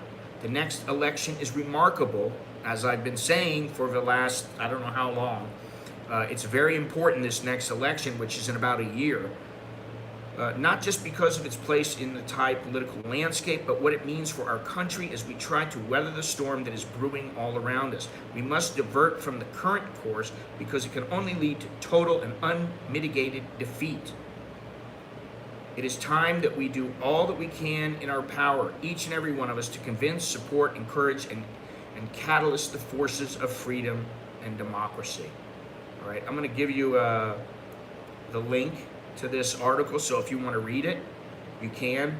The guy's name is Cod, C-O-D, and his last name is Satsayang. And I believe he's the editor of the publication, and he, like I said, he's always got really good stuff. If you're interested in Thailand, and if you're interested in knowing what's going on here, he's really got his finger on the pulse. And, you know, while it may not matter to the Westerners here at the moment, I think there's some subtle changes that have been happening here in Thailand over the past few years, subtle or not so subtle. And these small changes add up and add up and add up. And I don't know what it's going to mean. And, you know, quite frankly, I keep my nose out of it because I can't do anything about it when it comes to voting, which is where, if you're going to do something, you generally do it through voting. If you want to do it through legal means, you don't want to get involved in protest, which I don't, and that sort of thing.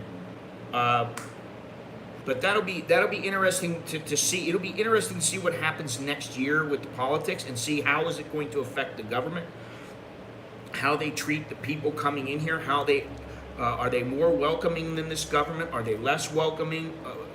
What are they going to be like? Is he still going to be in power? So, you know, I think it's much more important than most people think. And it does behoove you to continue watching if you plan on moving here.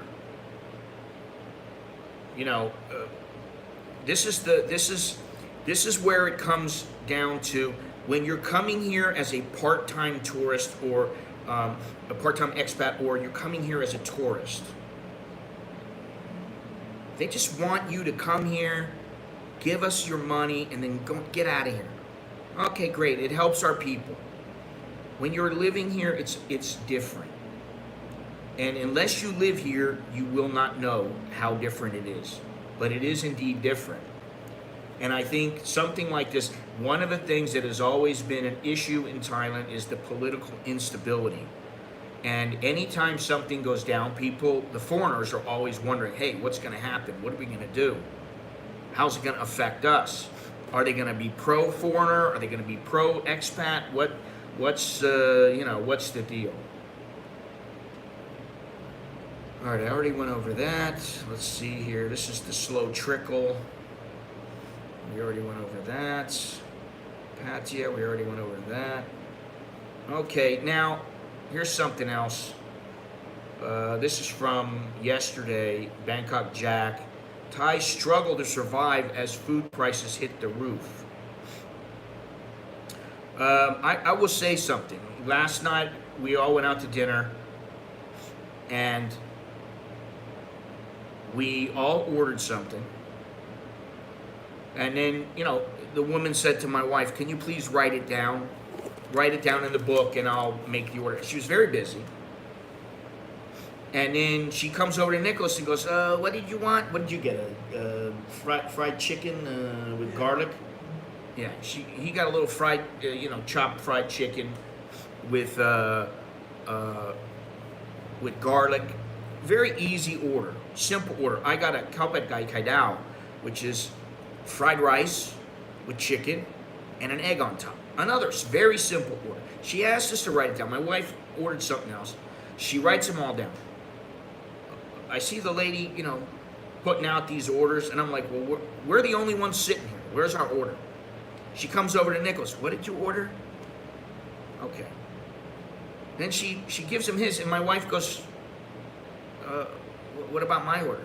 What about his order? Oh, you have other orders? Yeah, we wrote it down in the book. She goes over to the book. My wife says, just cancel mine. My wife wanted to get home, and she needed to catch, she was taking a minivan, and so she wanted to leave. And so she's like, I'm not waiting for this lady. She's really slow. And I'm like, yeah, I know. So I get my order, and it was slow. Which, whatever, that's not the point. The point was, it was 100 baht for the order. Now that's cheap, right? That same order a couple of years ago probably would have been 60 or 70 baht. So the prices are going up, and the food prices that have been going up, now they're starting to come down. And they're coming down because of the complaints and because of the government. The price of pork was as high as 210 baht per kilo, which is what? That's about $6.50, something like that. A little more than $6, $6.25 US per kilo. That's the highest it's ever been here. Now, the government has set the price at about half that. And so the prices are now starting to come down. Prices of chicken, prices of pork, and prices of beef are supposedly going to come down after the Chinese New Year. Egg prices have gone down. Tilapia, the fish, that price has gone down. And the reason is because of the mass complaints by the Thais. And some of the other reasons are given here in this little interview, which I'm gonna go over in a second. If I can find them again, they were sitting right here. Price of eggs is capped at 3.50 baht. Now we buy them for 4 baht. Actually, what do we get? 45 for 10, or 40 for 10? Depends on where we go. Yeah. It's either 40 or 45 baht for 10 eggs. Okay? So, they make a little bit of money off the eggs. It says, the Commerce Ministry monitors prices of 7 major product categories: electrical appliances, soft drinks, instant noodles, seasonings and sauces, milk and dairy products, canned foods, and fresh food. Price of chicken, which usually jumps during Chinese New Year, is currently at normal levels. All right, so it's not going down. But what happened to what I was just looking at here? Is this the one? Yes. A survey of 1,383 people conducted by the Suandusit poll from January 24th to 27th on the rising commodity prices revealed the following. Which product is most expensive? Pork. What is the reason for the rising prices? Animal disease, hoarding, and price manipulation. What steps can people take to solve the problem? Managing expenditure, that's 77.20, 66.67, reduce the consumption. What should the government do to solve the problem? 58.99% said the government should be transparent. 58.27% said keep prices stable. How much can the government be trusted to solve the problem? 47.27% said that the government is slightly untrustworthy, and 35.93% said that the government is totally untrustworthy.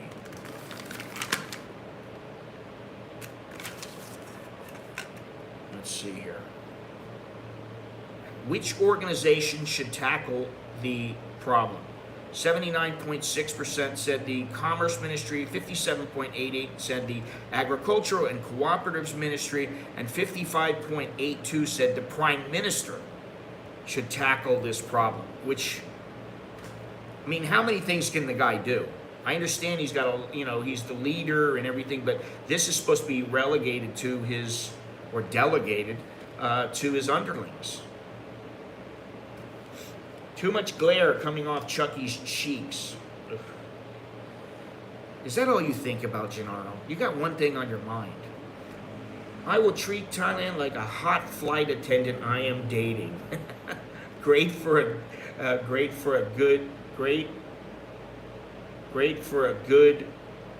and for a short time. For a good short time, I guess. Oh, I think great for a good lay. I think he's probably trying to figure that out there. Living somewhere in holidays are completely different. To me, there's no place like home. Australia, Thailand will be an extended holiday. Yeah, I mean, I guess it's good you think that way, because I don't think that way about America. Now, I've been gone a long time, and I just see things in the news, and I just think about the possibilities. I think that the majority of what happens probably isn't going to happen to me, but all it takes is one or two incidences, or situations. You know, you're in the market and you're not wearing a mask, or you got your mask pulled down, and somebody starts yelling at you and screaming at you. I don't know how I would take it. I'd be inclined to say, please shut the fuck up. And that doesn't bode well, really, when you're trying to live a peaceful existence. I don't want to live that kind of a life. I was just reading something I wrote down because I had heard something, and I decided to write something from what I heard. People nowadays seem to care more about hearing what they want to hear, regardless of the truth. And I think that's so true, at least from the outside looking in of the United States and various other places. I see the whole Me Too movement. 58 years ago, so-and-so grabbed my tushy and told me I wouldn't get the part if I didn't give in to his advances. If it's 58 years ago, honey, why didn't you say something back then? Why don't you say something like 2 years after it happened or something? But 58 years or 40 years, or it rubs me the wrong way. Then I see somebody like Neil Young complaining. I'm like, dude, you're 80 years old. Do you have any joy in your life? You're rich, you've made some great music, you supposedly love to play music, and all you're doing is worrying about Joe Rogan and what he's saying, who the guy's probably done more good, far more good, when it comes to raising ideas and basically causing debates between people and raising the level of information that gets to people. Whether he's correct or not, he puts that on a platform. And he's probably done far more than Neil Young. Neil Young, listen, he's a musician, and I know he's an activist, but I just would say, just why the hell are you worrying about this? How important is it? And Joni Mitchell, I didn't even know she was still alive. It's like, are they trying to put themselves out there in the public? Because, personally, the only reason I want to be in the public is so that my channel grows, which it grows very slowly. That's the only reason I want to be in the public eye at all. I want to be in a little bubble. I like being in a little room like this. When I was here last night, I was thinking, this is fantastic. This is great. Nick's got a little place away from it all. I'm like, you know what? You get to be away from us. You get to see us when you want on the weekends, or, if you don't really want to, you can come see us anyway. But he gets to hang out. He does his own thing here. He's all he has to do is go to school. He gets to chill. He has a little chick come over, hang out with them, little friends. He goes and has food. He's in his own little world. You don't have to worry about all this stuff. He doesn't have to even think about it. Now, Alex, on the other hand, Alex likes to think about it. And I'm like, dude, you don't have to think about it. Here's a question. Is a residence in the United States required if the United States has a mobile retirement and doesn't plan on staying in the United States? No. You are allowed to relinquish your citizenship if you wish to do that. And the one reason that a lot of people are relinquishing their citizenship, and I don't know how much it is now, but it's anywhere from, if I remember correctly, somewhere around $4,000 or $5,000 just to relinquish your citizenship. It's taxation. You know, I saw something about California raising their taxes again, like to double they're going to double their taxes or something. I'm like, what the hell are these people thinking? There's no logic. And then when I see somebody like Biden, I see this in the news where he's like picking somebody based on their skin color. And I'm like, what the fuck is going on? That's racist as hell. What about all the other deserving people? I used to say that in boxing and get shit for it. I used to tell people, if you put some guy who has 0 fights in a championship fight, which has been done, has 0 fights, never fought pro, but oh, he was a good amateur. Really? Where's his record? I've never seen any record. I don't see a record. I don't see any statistics of him. Where's his record? His amateur record. Usually you can find it. Oh, he has one. He has one. And they give a title shot to somebody who has 0 fights or 1 fight. What about all the people that are working hard to do it the way it's supposed to be done? You win, you keep winning, you move up in the rankings, and boom, you get your title shot. It's the same thing. Neil Young is on the record for calling a clerk but he gets a pass because he is a leftist. Yeah. I don't know, man. You know, I'm sure if I went back to the United States and said, hey, I've seen the light, I'm changing, I'm going to become a staunch liberal, I want to become the mayor of this city, I might actually have a chance. And I'm like, you know, completely just, I'm wearing this shirt, Mayweather, McGregor. You know, so I'm always lost when I look at America, how it is now, and I look at the way things are. And then it's like, I think a wise man knows that even the best diamond may have some inclusions. Even the most wonderful food, there might be something that you don't like about it, you know? And so, say what you will about Thailand or any other place that's supposedly paradise, there's always going to be people and places and things that you may not like about it. And when it comes to America, I look at it now and I just go, Jesus Christ, man. I couldn't handle some of these people. I couldn't handle some of this shit happening to me. I'd want to hide. I just would not want to be around people in general. I'm moving to Texas and find me a country cowgirl and settle in Fredericksburg. Well, you and Longhorns can hook up there. I'm sure you guys will be great friends. I think the only request Longhorns might have is don't bring any California ideals with you and try to change Texas. Nikki, you're awfully quiet over there. What's your thing? Messing around with your phone. Let me see here. What a life. No studying? Or are you just waiting for me to be finished? How much homework you got? 1, 2, what? Assignments? It's not too bad, right? And then you go to school tomorrow. The school actually, I don't know if they do this in the United States. I'm going to assume they do. But the school apparently has an app that tells you where all the classes are, how to get around, which way is the best way to get to wherever you're going. And they have little golf carts that take the students around the campus. That's pretty cool, huh? They have a lot of them? Yeah. Really? So yeah, there's golf carts that take the kids to their classes, which, why can't you just walk? Big buildings and it's far. Oh. So it's a big campus.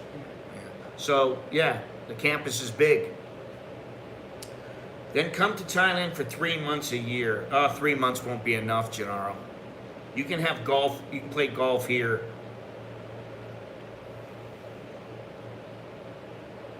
Gennaro, I like Fredericksburg. Now you're thinking, Gennaro, if you're going to move there, learn how to spell it too. Yeah, I always say that. Especially if you're going to be there. I like it when people spell like Bangkok the wrong way, or they spell Thailand, the wrong Thailand. I'm like, Jesus Christ.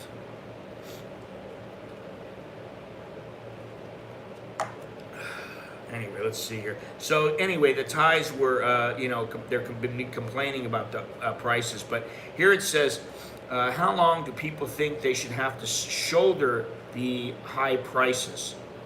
34.93 said up to 3 months, 28.53 said up to 6 months, 18.56 said up to 1 month, and 17.98 said more than 6 months. And one thing that I saw today is if it is your first time without a mask and the police stop you and they decide to give you a fine, the first time the amount of the fine is 1,000 baht. The second time, it's between 1,000 and 10,000. The third time, it's between 10,000 and 20,000. So that's how it works. And I hate to be redundant. I sound like a broken record, but as long as people are required to wear masks outside, I think there are going to be far less tourists than the Thai government believes and that they think. I don't think they're going to come close to hitting their targets. Let's see here.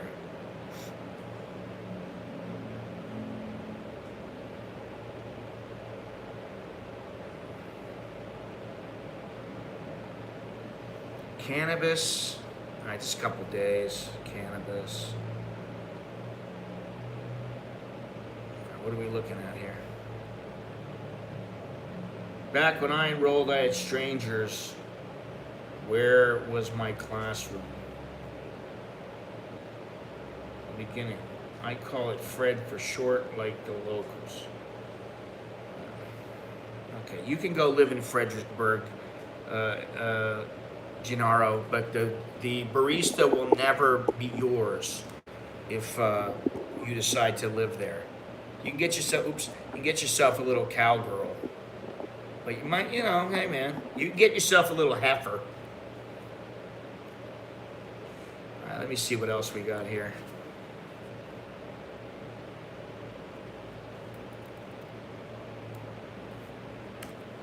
Anything else going on? Anything spur of the moment? Last second?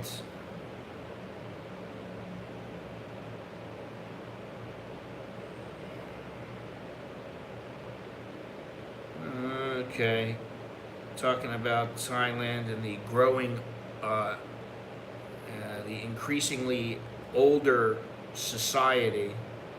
One other thing I was going to say is there was an article, and I don't want to get into this too much, but it's about that Neo-Cove virus. It's 3 times more contagious than the Omicron. And then there's another one, I think it's the BA2. I don't know if those are the same thing or not, because I haven't been looking into it very much. But it's, as this Thai said in the earlier article, if we really want to learn to live with it, then why don't you let us learn to live with it now instead of waiting and waiting and waiting and waiting. Make sure you shut the door, will you?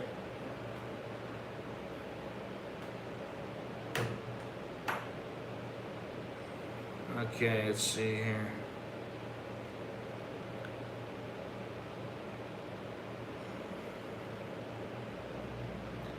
Yeah, everything's pretty much the same. Same. The the jury is still out about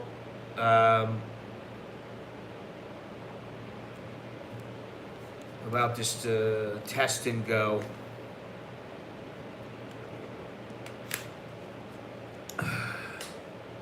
Part-time baristas. Yeah, okay. And while you're doing them part-time, somebody else will be doing them part-time as well. Where you're in Texas, somebody else will be doing them part-time. Texas for no taxes. Okay. I'd love to know what the big difference is for Nick living away from home is. Yeah, I'll ask him. I will ask him. The main big difference is that he doesn't have to go back and forth, which could be 3-4 hours per day of travel time. But I'm going to ask him the difference in his opinion, for him, not just the travel time, but, I'm sure it gives him a level of independence that I don't want to say he's been looking forward to, but, it's just a step. It's another step, Going snow there on Thursday, Gennaro. Going to snow there. I'd be in Thailand December through March. Gennaro, you change your mind every other stream. You're not sure if you want to live here, you want to move somewhere else, you're only going to be here part-time. I honestly think 3 months is not going to be enough for you. The way you talk, now I could be wrong and you could be just, talking out your ass for fun. But I think what'll happen is you'll get here, and right when it's time to go home, you'll start having a good time and you start feeling comfortable. And then it's I got to go home. 6 months I can understand. Well, Dallo, if his dad isn't visiting, he can shit with the door open and not suffocate anymore. Thank you very much. We got to talk about that, don't we? I agree. I'm not traveling until masks are not required. It makes no sense to impose when people have been jabbed. I'm bouncing ideas around, getting feedback. All right, you just got my feedback. Honestly, especially if you're new here, after about 3 months, you'll be like, oh, wow, I'm starting to get the hang of this, After a month, you'll feel that way. But after 3 months, you really start to feel comfortable. And then it's going to be like, oh, I got to go home? And then is it going to be worth coming back because it might be a pain in the ass to get in, might not. And then you come back for another 3 months and you're like, oh, I need to stay longer. Now, you can always just stay longer, but that's not a real retirement in Thailand. That's being retired and then traveling to Thailand 3 months out of the year. You can do that anywhere, which is something I recommended to a lot of people. I mean, I'm in a bit of a different situation, obviously, because I can't just pick up and go. And sometimes I want to, and sometimes I'm like, I don't want to go anywhere. I mean, for me to come here is a big deal. I do it for him. I do it for him because it's a big part. It's a big step in his life. But I'm not particularly fond of running around Bangkok just to just to hang out in some little apartment. If it was one of my buddies, I don't know that I would come here. But it's my son, that's different.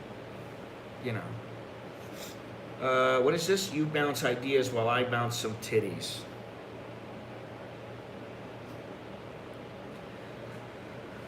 Leave it to Longhorns. Longhorns the lover. Wasn't too bad, actually. That was the 7-Eleven. How much was the 7-Eleven coffee? Nick?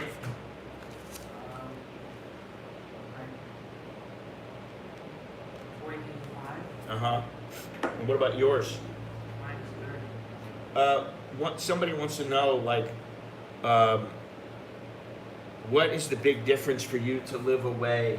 What are you doing in there? Brushing your teeth and stuff? Oh, you're tanning. What's the big difference with you living away and you living here?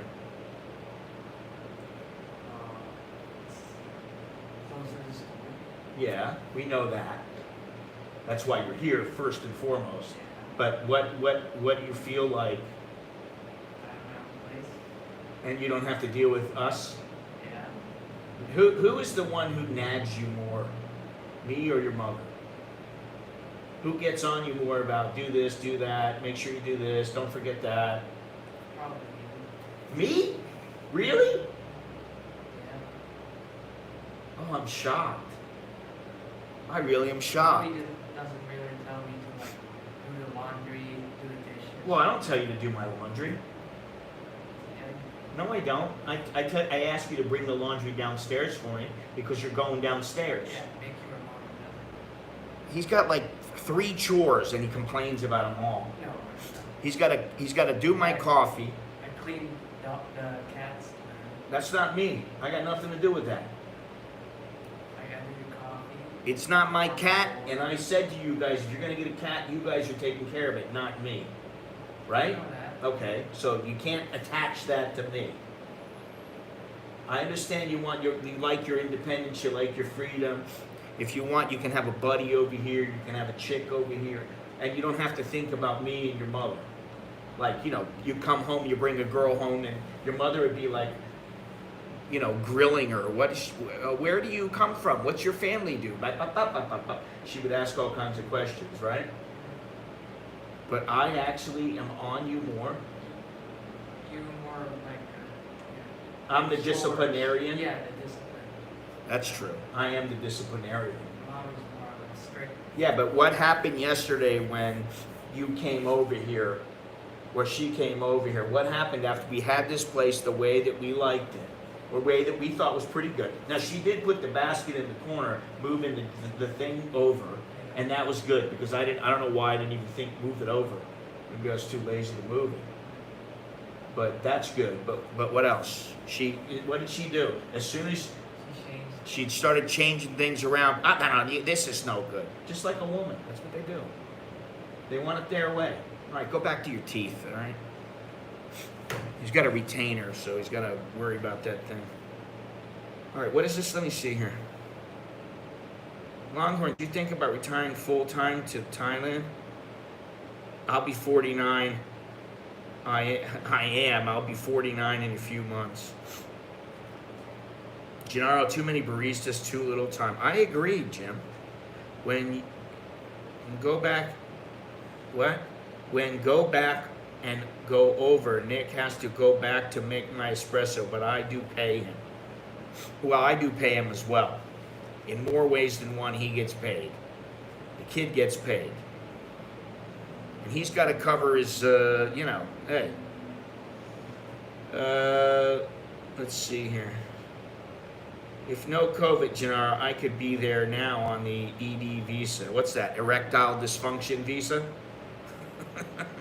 Is he going to give a review of the bum gun while he's in there? Nikki? Bum gun review? What? Can you give a bum gun review? Are you almost done? Can we show the spray? Is the toilet all clean? Take a look, make sure. Turn the light on, get everything set up, and we'll do a quick little display of the bum gun prowess. God. He's like, okay. Leave me alone. See, he already told me last night. I said, tomorrow morning after I'm done streaming, I'll go home. I'm sure, you'll be sad. He's like, what? I won't be sad. I won't be sad. He's like, I'll finally be alone in my own place. He likes that, He's on his own. But then, the thing is like I told him, he'll be lonely. Yeah, Chucky needs to see this. We'll just give a little. His last bum gun was weak. This one can't be bad. It's not rocket powered. The water is not like a jet or anything, but it is sufficient. And I know because I have used it. So,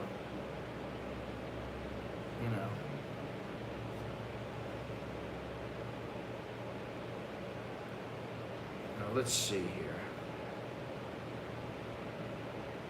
Uh,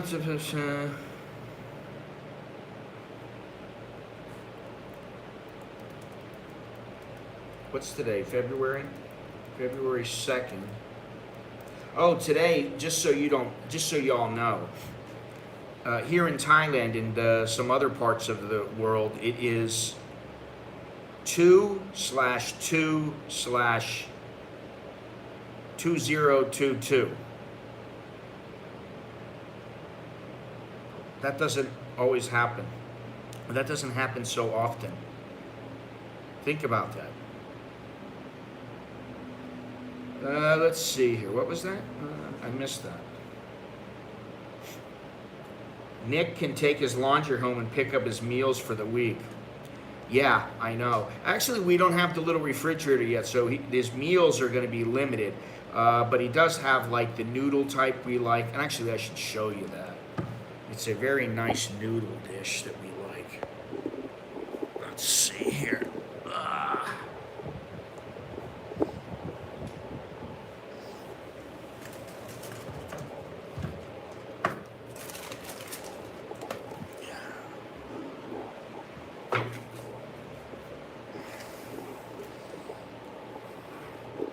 Little Cook, mushroom vegetarian, and all of us really like this.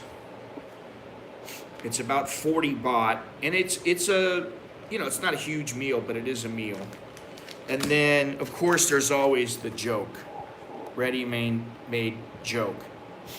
We have a microwave for him. That's fine. We have a microwave. He needs. I think we're worried about him burning the place down. We have a microwave, you know that, right? You could have the little microwave if you want. You don't need a microwave? What about a little refrigerator? He told me yesterday, how about just a cooler and put some ice in it? That way I can put my beer in there. All right, so you're gonna give a display of the bum gun? All right. So show us how what do you have to do? Because Chuck needs to know. Just sit here. Right. When you're done, just spray your butt. Well, show how you're gonna do that. You tilt it up. Yeah, tilt it up. I noticed that the there you go. I noticed that the hose is a little bit in the wrong direction. You know what I mean? Yeah. It's a little stiff. So show what happens when you spray. There you go, right like that. And just wipe. You give a little wipe. You wash the hands. You shoot first. Shoot first. Get everything washed as much as you can. Yeah. Washed away. And then you wipe for extra clean. You give yourself a little extra little tug. And then that's about it. Thank you, Mr. Nicholas, for that wonderful display. Can you put this back away from me? I was showing them the noodles. Yeah, we have the microwave, but he says he doesn't want one. I think it would behoove him to have a microwave, and we'll get him a little refrigerator. What else do you need? You need a wok? Not really. Not really. You wouldn't be cooking much, would you? Yeah. You can have an electric wok here.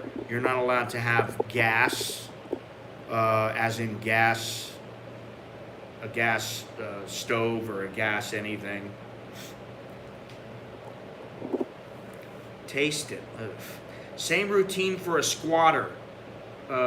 Pretty much, yes. It depends, because some squatters, they only have a tank of water, so you pour the water down your backside. You don't spray up and under.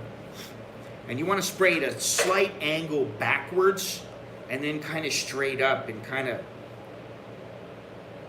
ride the line, so to speak. You need to slide between the crevice and make sure that you clean everything off of there, because what you don't want is some long-term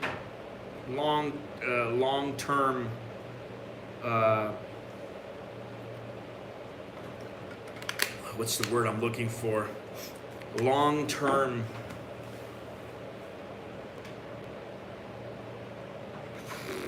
I don't know. What the hell is the word I'm looking for? I mean, I could just say dingleberries, but what you don't want any dingleberries, period. You don't want any little tidbits hanging around. Dallo, what happened? You get the bum gun tutorial, and all of a sudden I gotta go. It's time to go. Take it easy, man. Yeah, you don't want any Klingons. You don't want any. Like thinking like it's kind of like what do they call the remora on the remora on sharks? What are they called? There's a word for them.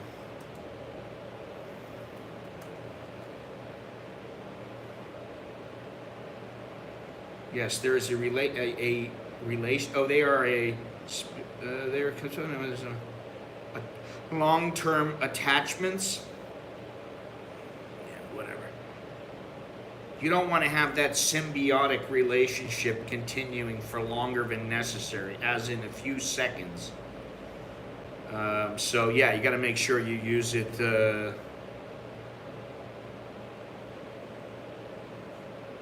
Use it properly. Does he have a lawnmower?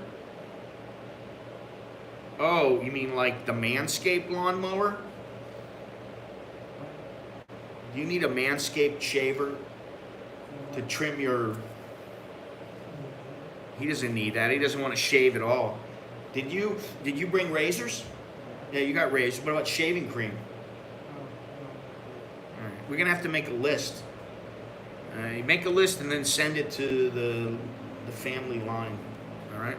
So write down shaving cream, and then like paper plates and some coffee cups and glasses, whatever, silverware, that kind of stuff.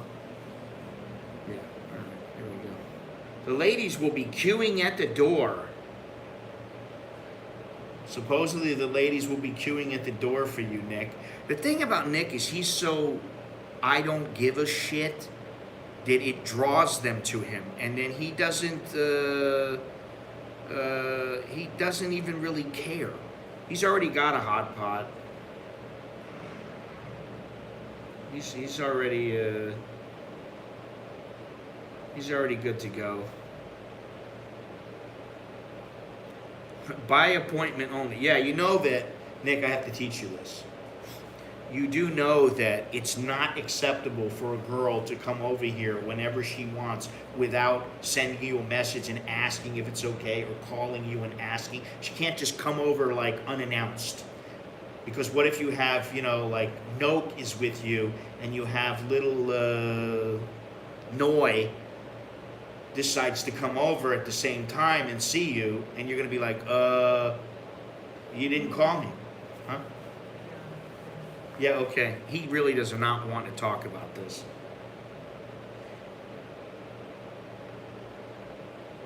I hate Lazada, to be completely honest. I really hate Lazada.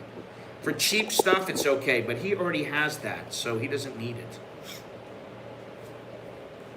He doesn't want to well, maybe he does want a double book. Maybe he wants a triple book. I don't know. Listen, I leave that to him. That's his own life. He really doesn't even want you guys to get involved. In fact, I think it makes it rather uncomfortable.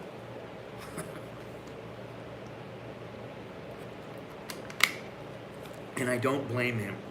I wouldn't want you guys getting involved either. So where are we at for time here? Oh, time has just flown by. Time flies when you're having fun at Nick's pad, the bachelor pad. Right, Nick? The swinging bachelor pad. He's got his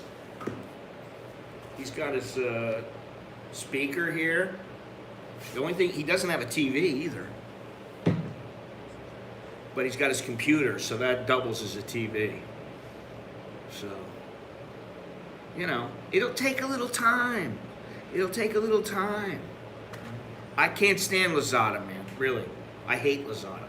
I never have liked them, and Shopee is even worse. Yeah, Billy said that at least now, if he's out in the Rangsit area, he can come and have a place to stay. Is that all right with you? He said, I don't know. Depends on if he has somebody here already. Poor Nikki. Got to put up with a father like me. What are you studying over there? You watching TV or something? Or are you playing that stupid game? Okay, I'm going to leave him alone now. Chill. Okay, Billy says he just wants to chill and hang out with you. He doesn't have to spend the night here. All right? That's a little bit better. We're going to come out and see you. Maybe I'll bring Chuck out here too. Bring Jono. We'll all come and see you. We'll hang out. We'll go have a lunch. All the men, you know?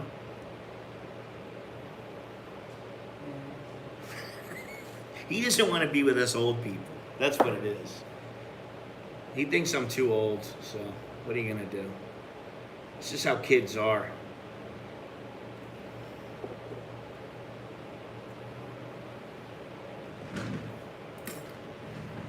Anyway. All right, so anything else here? Let's see here. Anything important? Let's see. Is it quite rare for a Thai guy his age to have a place of his own? Well, he is 19 years old. Is it rare for you, for somebody your age? No, not really. In fact, a couple people from online, you know, from online in school, they have their own places, right? And they're around here? Yeah, so.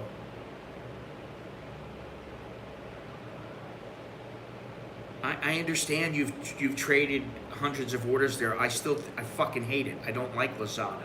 I prefer Amazon any day. The only reason I'll use Lazada is for, I'll buy some coffee through there and I'll buy something that's cheap.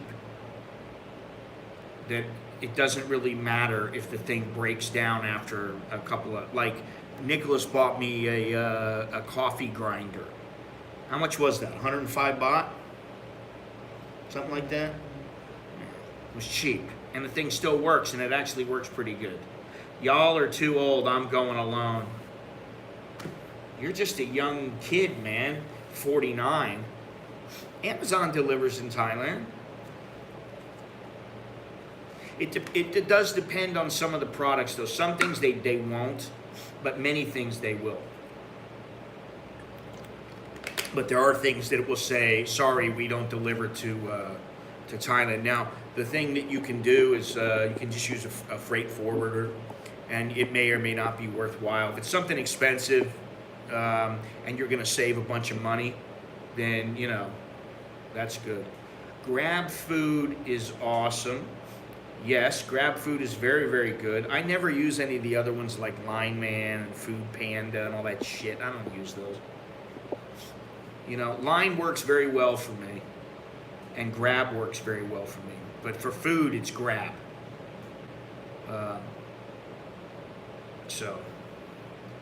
And he doesn't need it. He doesn't even need you. Actually, I need to get him set up on the AIS. Just like I told you guys, AIS has some promotions with Line that are very, very good, and allow you to get a much better deal on your internet service than if you were just ordering like straight from AIS. Grab Food is addictive. Well, it can be, but you know what? It's amazing that if you stop for a few days, it's not such a big deal. Because, once in a while it's good. We get like sushi sometimes. We get We were getting some curried chicken and stuff like that, and now we sometimes get some Thai food, and that's pretty inexpensive. It's like for 4 people, it might be 250 baht, and that's pretty good. Um, but for the most part now, we're not getting anything like we're not getting bonchon, we're not getting schmegdonald's and Texas chicken anymore. We're not doing any of that stuff anymore. So, and it'll be interesting to see what the dynamic is like at home now that Nick is not here and he's fending for himself. Um, you know, so.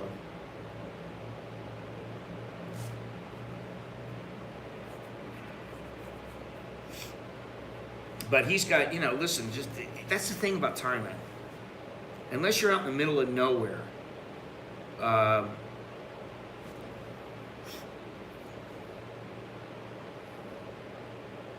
just wish I could translate it to English. Yours is not in English? I know some things are not in English, but especially if you're taking a taxi ride or whatever, and sometimes the certain places that you go, it'll be the Thai version. They don't have an English version and stuff like that. But for the most part, they're pretty good. Let's see here.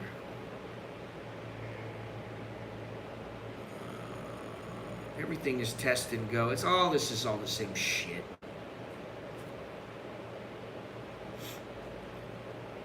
One of these days, they're going to say, enough.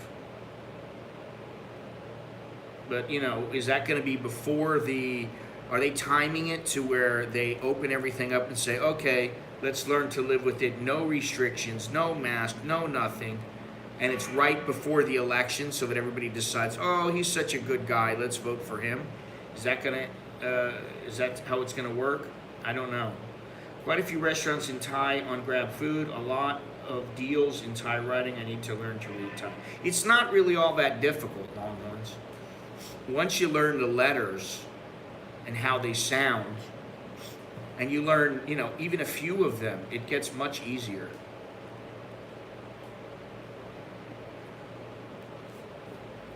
Just learn the alphabet, learn the vowels, try to remember, a portion of them at least, and then you'll be able to figure stuff out, Look at the spelling of the word Coke, like Coca-Cola, and also Pepsi. And then, if you dissect it, you'll see that it's really not that difficult once you start figuring out. Now, sometimes they have certain letters that are not used all the time, and they're a little more difficult to remember what the sound is, to me at least, and that's where I start having problems. But for the most, and also when they write and it's not clear, if somebody just writes it in handwriting, it's much more difficult than if it's like, block lettering, we'll say, where everything is perfectly clear, it's written clearly, then you can see much easier. It gets much easier to read that way.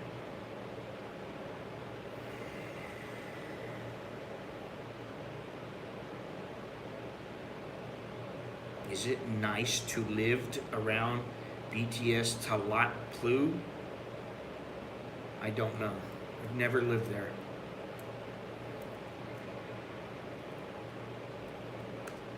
Let me see something here.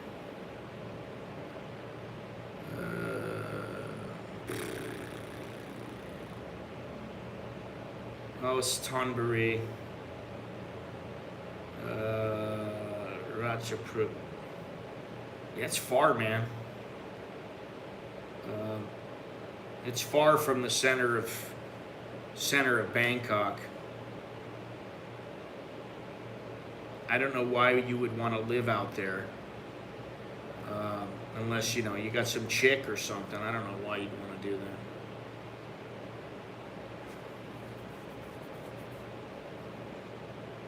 Let me see something here, though.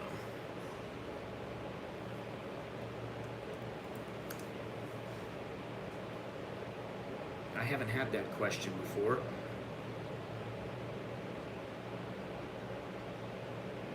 So there is a food tour. Okay, I should look into that.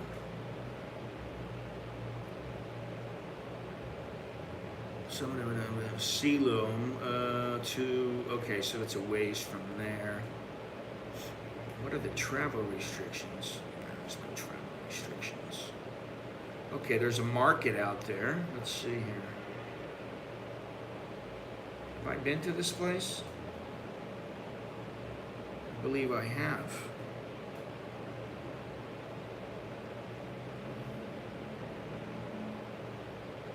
Macro is the cheapest place to order dinner food from. I don't know. Dude, what are you talking about? Are you talking about on Grab? Because if you're talking about like just in general, I mean, I can go across the street and get something if I want for 40, 50 baht. I mean, if you really want, you can make yourself some mama noodles. It's not going to cost you much.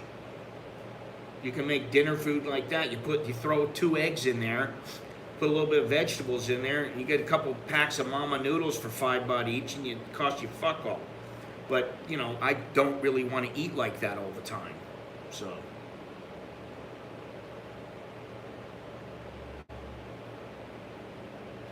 Oh, yeah. Talat Blue Station. That's right. That's where, let's see. Kapal,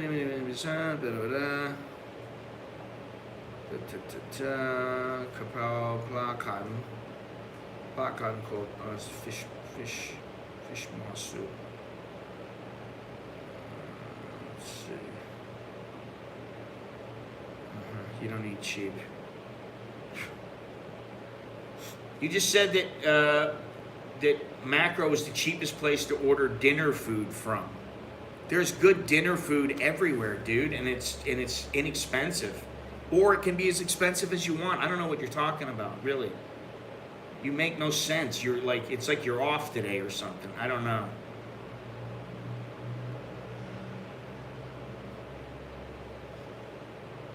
Oh, Khao Mudang. Ooh, yeah. That sounds good. There's always plenty of stuff to do. I'm not ready to live in a Thai-only neighborhood until I can read Thai.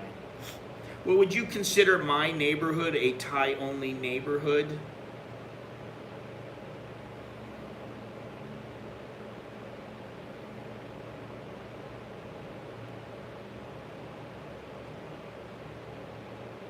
Because there's not a whole hell of a lot of foreigners in the neighborhood.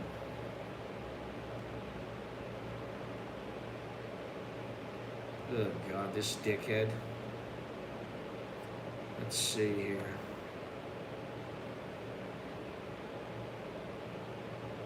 No wonder.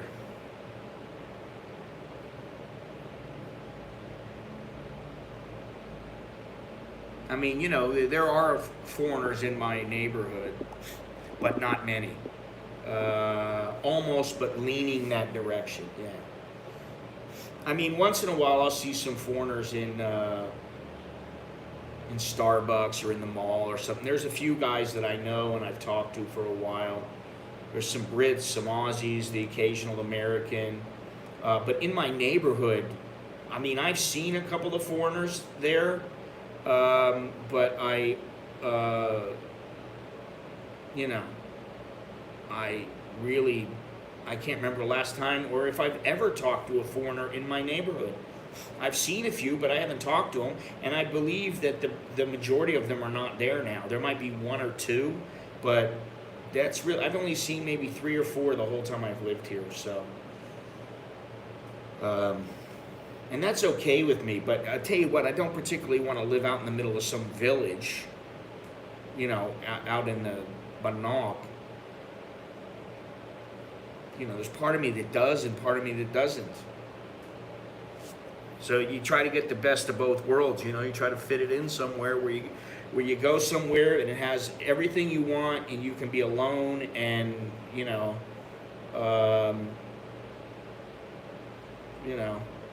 much easier that way. What area do you live? I live in Bangkok, the Bangkok area.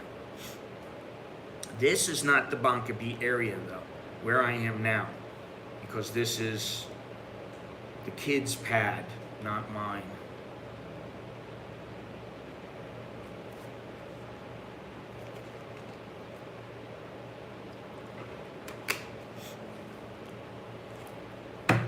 Gennaro, are you still here? Or has the lack of barista shooed you away? Well, I don't live at the Mall Bankapi, but I live close to there. Bankapi.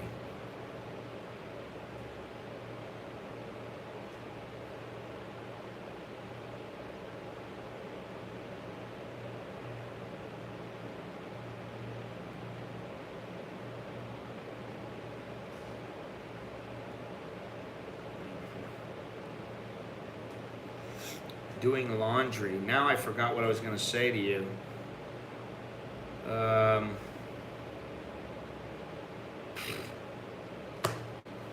don't remember now. Lost my train of thought. I gave up. I thought you weren't going to be here anymore. Where do you want to live, Gennaro? You want to live amongst Thais with no foreigners, or you want to live in a tourist area, or what? You know. I don't think we've seen a barista all week. I don't know. Let me see here. I thought you have. Yeah, I think you have. Once.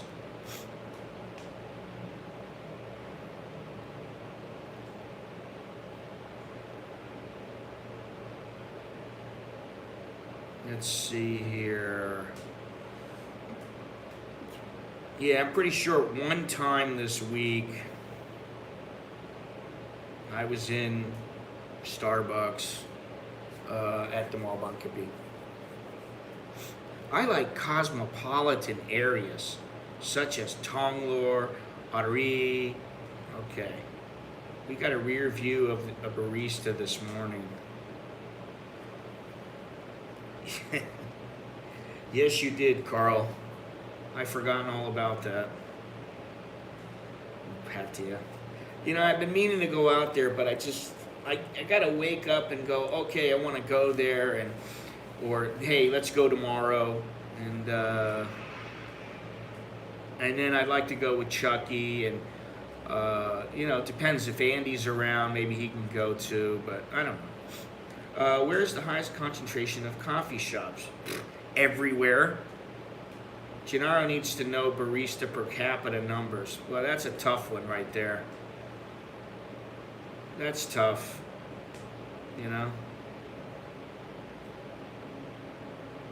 I got no idea, really.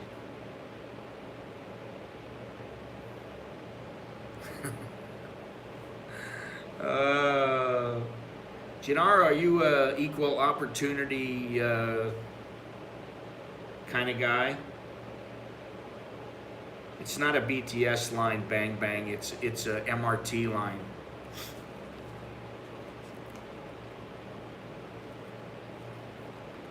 It's a monorail. It's a monorail, and it's actually the MRT that is building it, not the BTS. Which, that's what I thought originally, but it is not a BTS. It's an MRT line. And it's a monorail, unlike what the SkyTrain is. What the hell was that?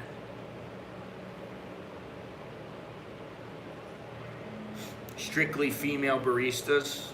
Okay, well, you know, I gotta check nowadays. But I think you're right on the edge of that generation that you kind of look at that and make a face, you know. You're not one of those ones who perks up and says, ooh, well, maybe, hey, I'd go for that because they're all equal.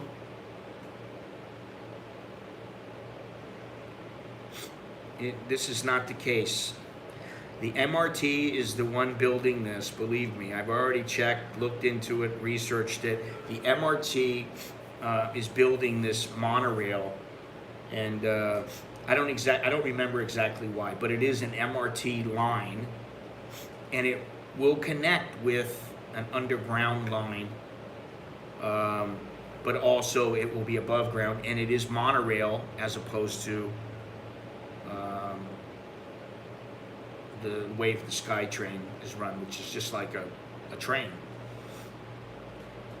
You want a competent barista. I have a competent barista, and his name is Nicholas. He makes a good coffee. You know, on the weekends when you come home,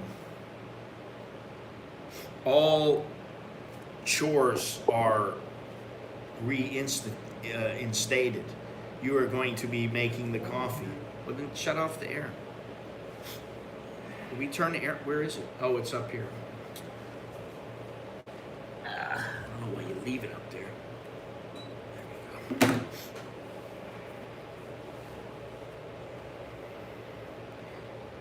we go. You're well behind, Bang Bang John. I've already gone over this several times.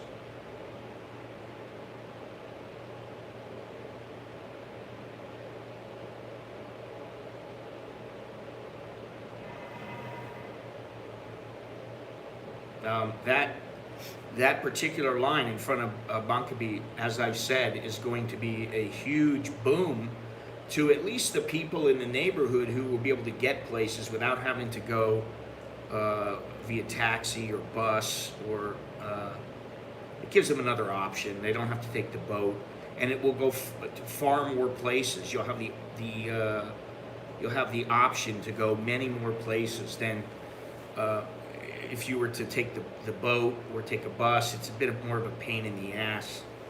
I think it was something like 40 kilometers. Let me see what it is here.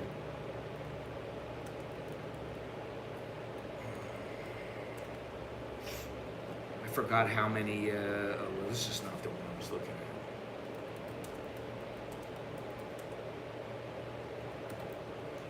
Maybe it was 40 kilometers.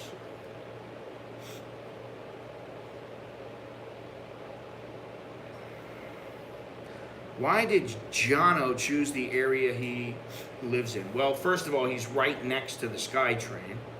And second of all, he's got a nice apartment. You know, it's not huge. It's not tiny. He's got a nice apartment, and it's in an area that he really doesn't have to go very far to get everywhere. Let's see here.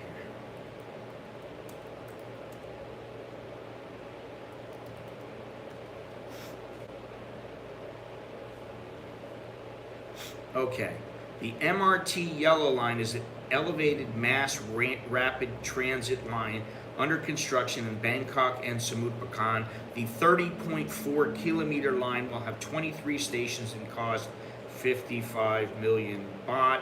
The line provides mass transit along the heavily congested Lat Pral Road and Sinakarin Road corridors. The line will link to 6 other lines: the blue line, the orange line, these are MRT lines, the planned MRT gray line and MRT brown lines, the airport link, which is great because that will take away some time, and that might actually make going to the airport much easier for me. I mean, it's easy to get a taxi, you just go there, but if I just take a motorbike to a little 5-minute thing, or well, motorbike probably be the best way, but I just took a motorbike to the yellow line. The yellow line would run right into the airport link, and that would take me right to the airport, and it would be very easy to get there. So it's an important line, and it's going to end up going to Minbury, but a little bit past Minbury is where I went to the Voodoo Cafe. So, and that was a haul. I mean, really, that was a long haul. So it's going to be a boon for the area. Just we'll see. exactly what it means when it happens, but I think it'll be great,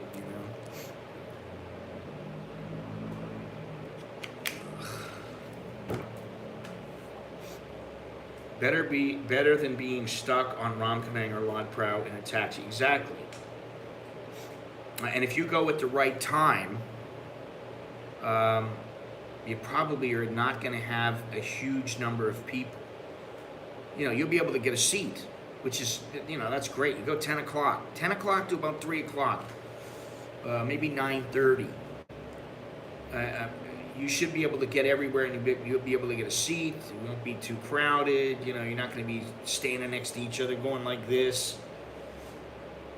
Yaowarat is attractive to me, very comfortable. Yeah, I like Yaowarat. I like the area and all that. It's just that I've been there a million times, It makes for a nice change of pace to go there, just to go walk around. Well, you're not going to be anywhere near his place, Gennaro. I don't get the infatuation with it, but to each his own, If that's what you want, go for it. Quite frankly, I don't even eat that most of the time. Like I've told you, I don't eat pad krapao very often. I'm not into it. And when I do, it's like something I'm like, well, I could make this myself. So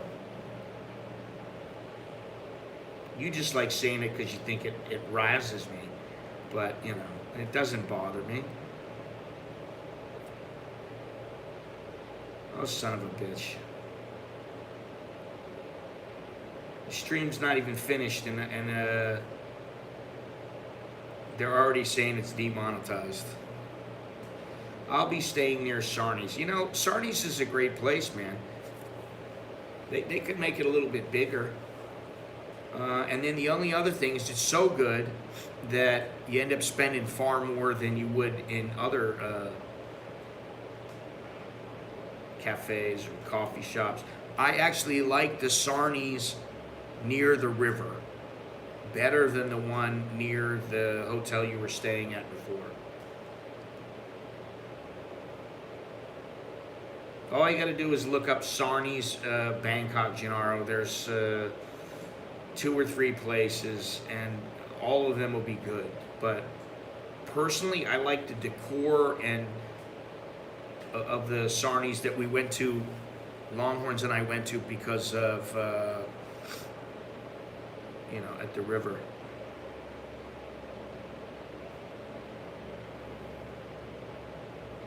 Probably because Nikki without his shirt on. Nikki's got his shirt on. What are you talking about? Nikki's laying there with his shirt on, playing on his phone. Playing games on his phone. He gives me a dirty look again. You're not playing games? One around Tonglo opening as well. I really want to go back to that Akai place, because I want to get some of that coffee. So that's in the near future. I'll be going over there. Anyway, listen, do me a favor, leave a thumbs up. We had around 65 people watching, something like that. It's about average. It would be good if you could leave a thumbs up. I'd appreciate that. Oh, before when he had his shirt off. Is that all it takes? I mean, really, I understand they have an algorithm, but Jesus, he is 19 years of age, and people run around on the beach. Men run around on the beach in YouTube videos, and some of them have shirts on, some of them don't. Girls are in bikinis all the time, so I don't get it. Who knows what their reasoning is? I don't know. But to their credit, they seem to think that they limit the monetization, and then I always click review it, and then they always go ahead and just approve it. So I don't know what their reasoning is, especially because I have a pretty high rating. This is what they say. I have a high rating for my videos not being demonetized. So I don't know what their deal is. You know, I stop. It's like the Thai culture. I try not to ask too many questions and say why do you do it this way? Why? I try not to do that because, you know, it's probably you. Yes, it is probably you, Longhorns. They know right away when you come in, you're trouble. He's talking to a girl. She's texting. When is Grandpa leaving? When is your old man leaving? Nick texts back, he's not a grandpa yet. She texts back, we can remedy that in 9 months. That's Longhorn, that's Billy. He's like, the girl's coming over. You're communicating with her now, telling her you're trying to get rid of me. I'll be gone soon. Don't worry about it, guys. Jesus. You're pushing me off just as fast as he is. I think I'm pretty nice to him, you know. I think I do pretty well with him. We got an understanding. I'm the father, the lion. He's the little baby, the cub.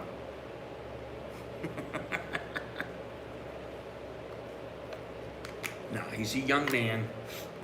And as I told my wife, he's got to fly the nest at some point. The baby bird has to fly the coop at some point, and he's at that point. But it's hard for me to think of him being here for 4 years. Have you thought about that? Have you given much thought to that you'll be in this place for 4 years? Or have you thought maybe I'll change to another place later on, or what? Or you like it? He likes it. So as long as he's happy, that's what's important. And as long as he does well in school, that's important. Longhorn says good night. He said good night.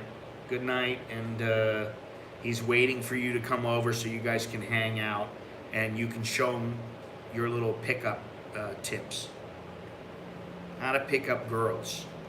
101. Like he doesn't... Huh? You have no problem with that? Really? Are you that much of a player and I don't know it? Or do girls just like you? Do they like you, yes or no? Not really a player.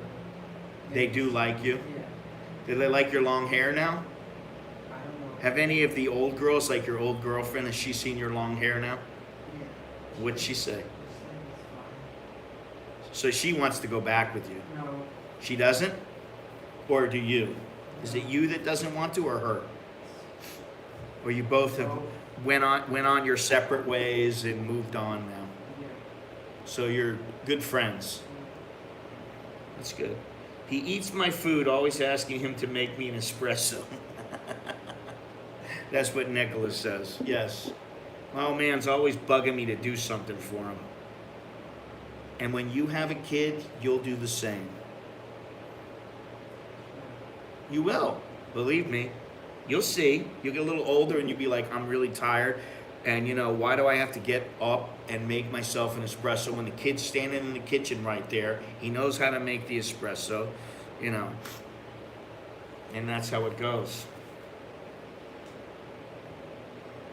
Somehow I don't think Nicholas wants me on his wall. You want a big poster of me on your wall? I can make one. No. No. He wanted to put up, was it John Wick? A Matrix. He wanted to put up a Matrix poster that he has. So that gives you an idea where his mind is. What about no hot Thai chicks like Bai Fern? You want a little poster of Bai Fern to put up on your wall? Not really. No. Why not? You don't want her looking at you all night?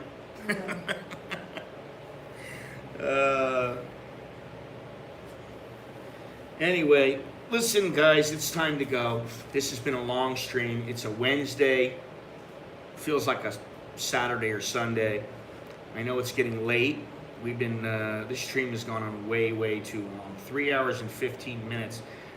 You know, me and Chuck are going to get together. We're going to do a few things. He's going to help me out with this stream a little bit for what that means, for whatever that means.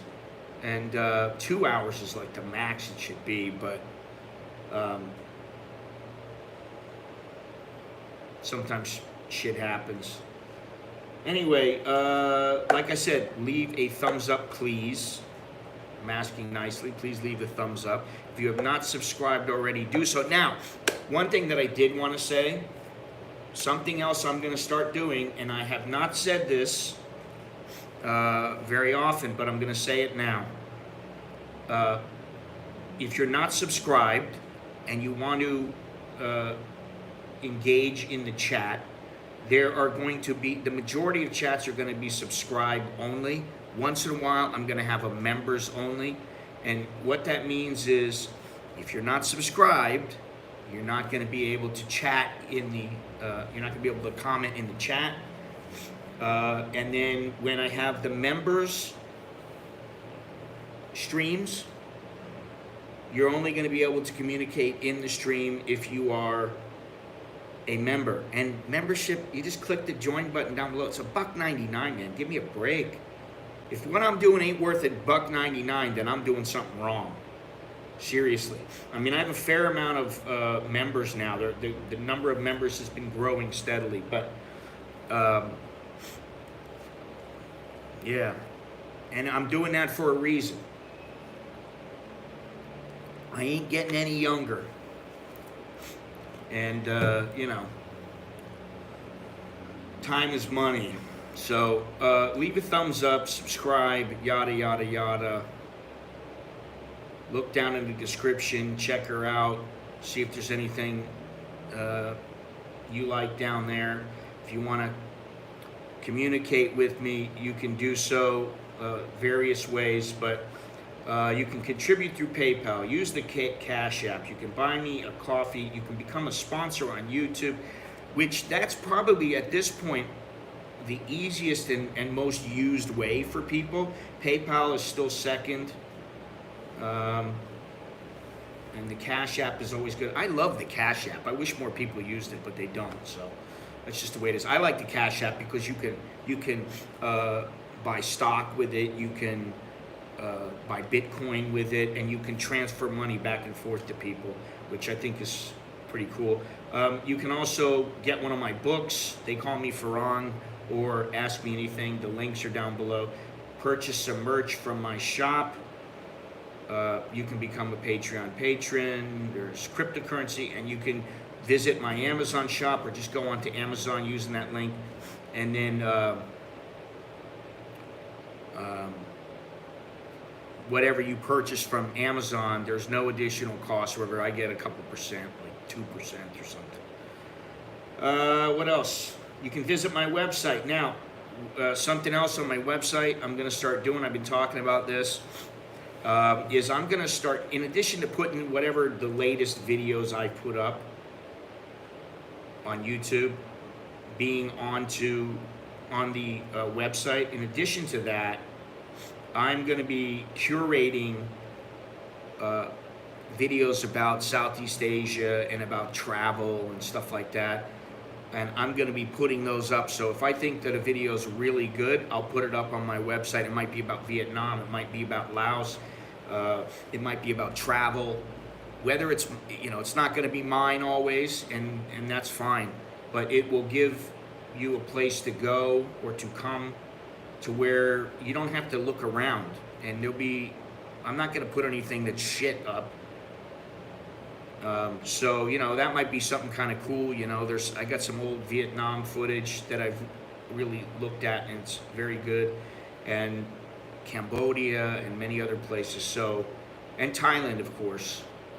So that gives you a reason to go to the website at AmericanInBangkok.com. And I guess that's it.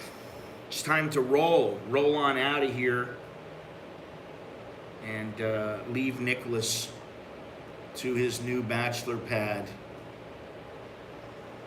He can't wait. He's trying to act like it's no big deal, but he's over there grinning. He's so happy that I'm going to be leaving now.